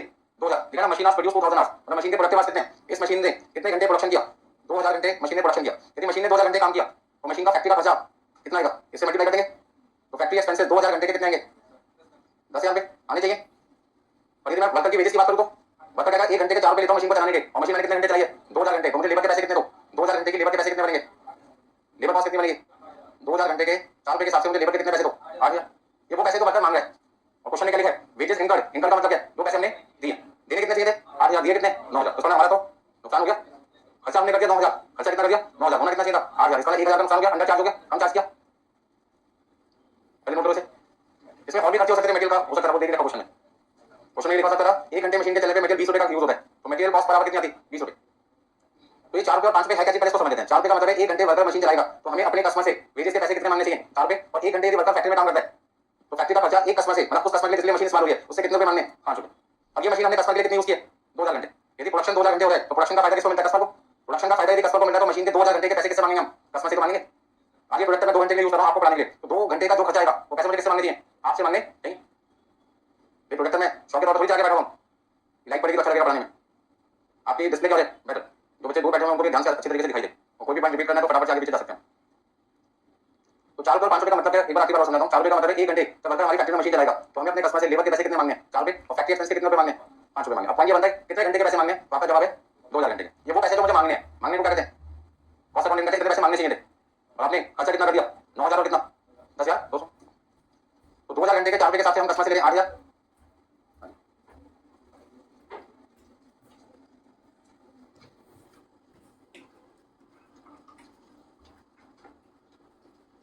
सॉल्यूशन का सेकंड पार्ट है कॉस्ट इनकर्ड। कितना पैसा हमारी जेब से चला गया, किसके नाम का? ओवरहेड कॉस्ट का। और कितना पैसा हमारा चला गया? डायरेक्ट लेबर कॉस्ट का। यानी कितने पैसे जा चुके हैं? 10,000 200 रुपये तो हमने दिए ओवरहेड कॉस्ट के नाम के, और 9000 हमने किसके दिए? डायरेक्ट वेजेस के। जबकि देने कितने थे? कॉस्ट टू बी इनकर्ड, ठीक है ना? ये कॉस्ट एब्जॉर्ब करने जो हमें कस्टमर से मांगे।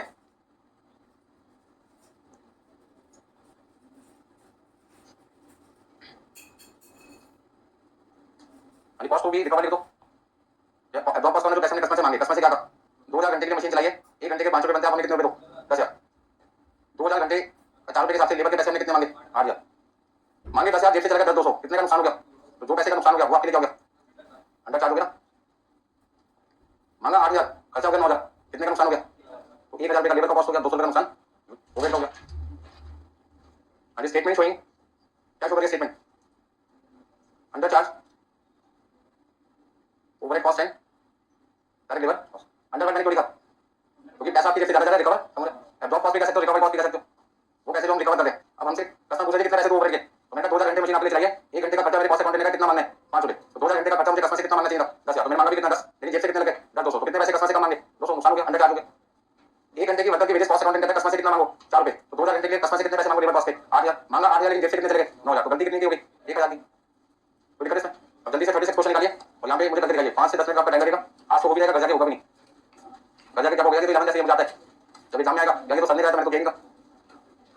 नेक्स्ट क्वेश्चन नंबर 36, जल्दी से जल्दी कीजिए जिनको यहाँ से जल्दी जाना है। Question number 36।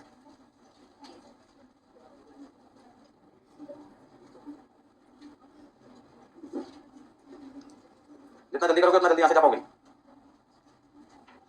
पढ़ाने वाला थकता नहीं, तुम पढ़ने वाले धीरे धीरे थक जाते हो। फिर सपने इतने ऊंचे तुम्हारे, उसको पूरा करना तो भैया इनको तो लगाना पड़ेगा ना। एक बार में पास होना है, लाखों रुपए सैलरी हो महीने की, दो चीजें एक साथ कैसे पूरी हो सकती है? तो इनपुट लगाओगे, मेहनत करो।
कितने लोगों ने कर लिया? कुछ ही लोगों ने किया अभी तक बस। तो ये सबको पास होना है तो सबको मेहनत करनी पड़ेगी ना।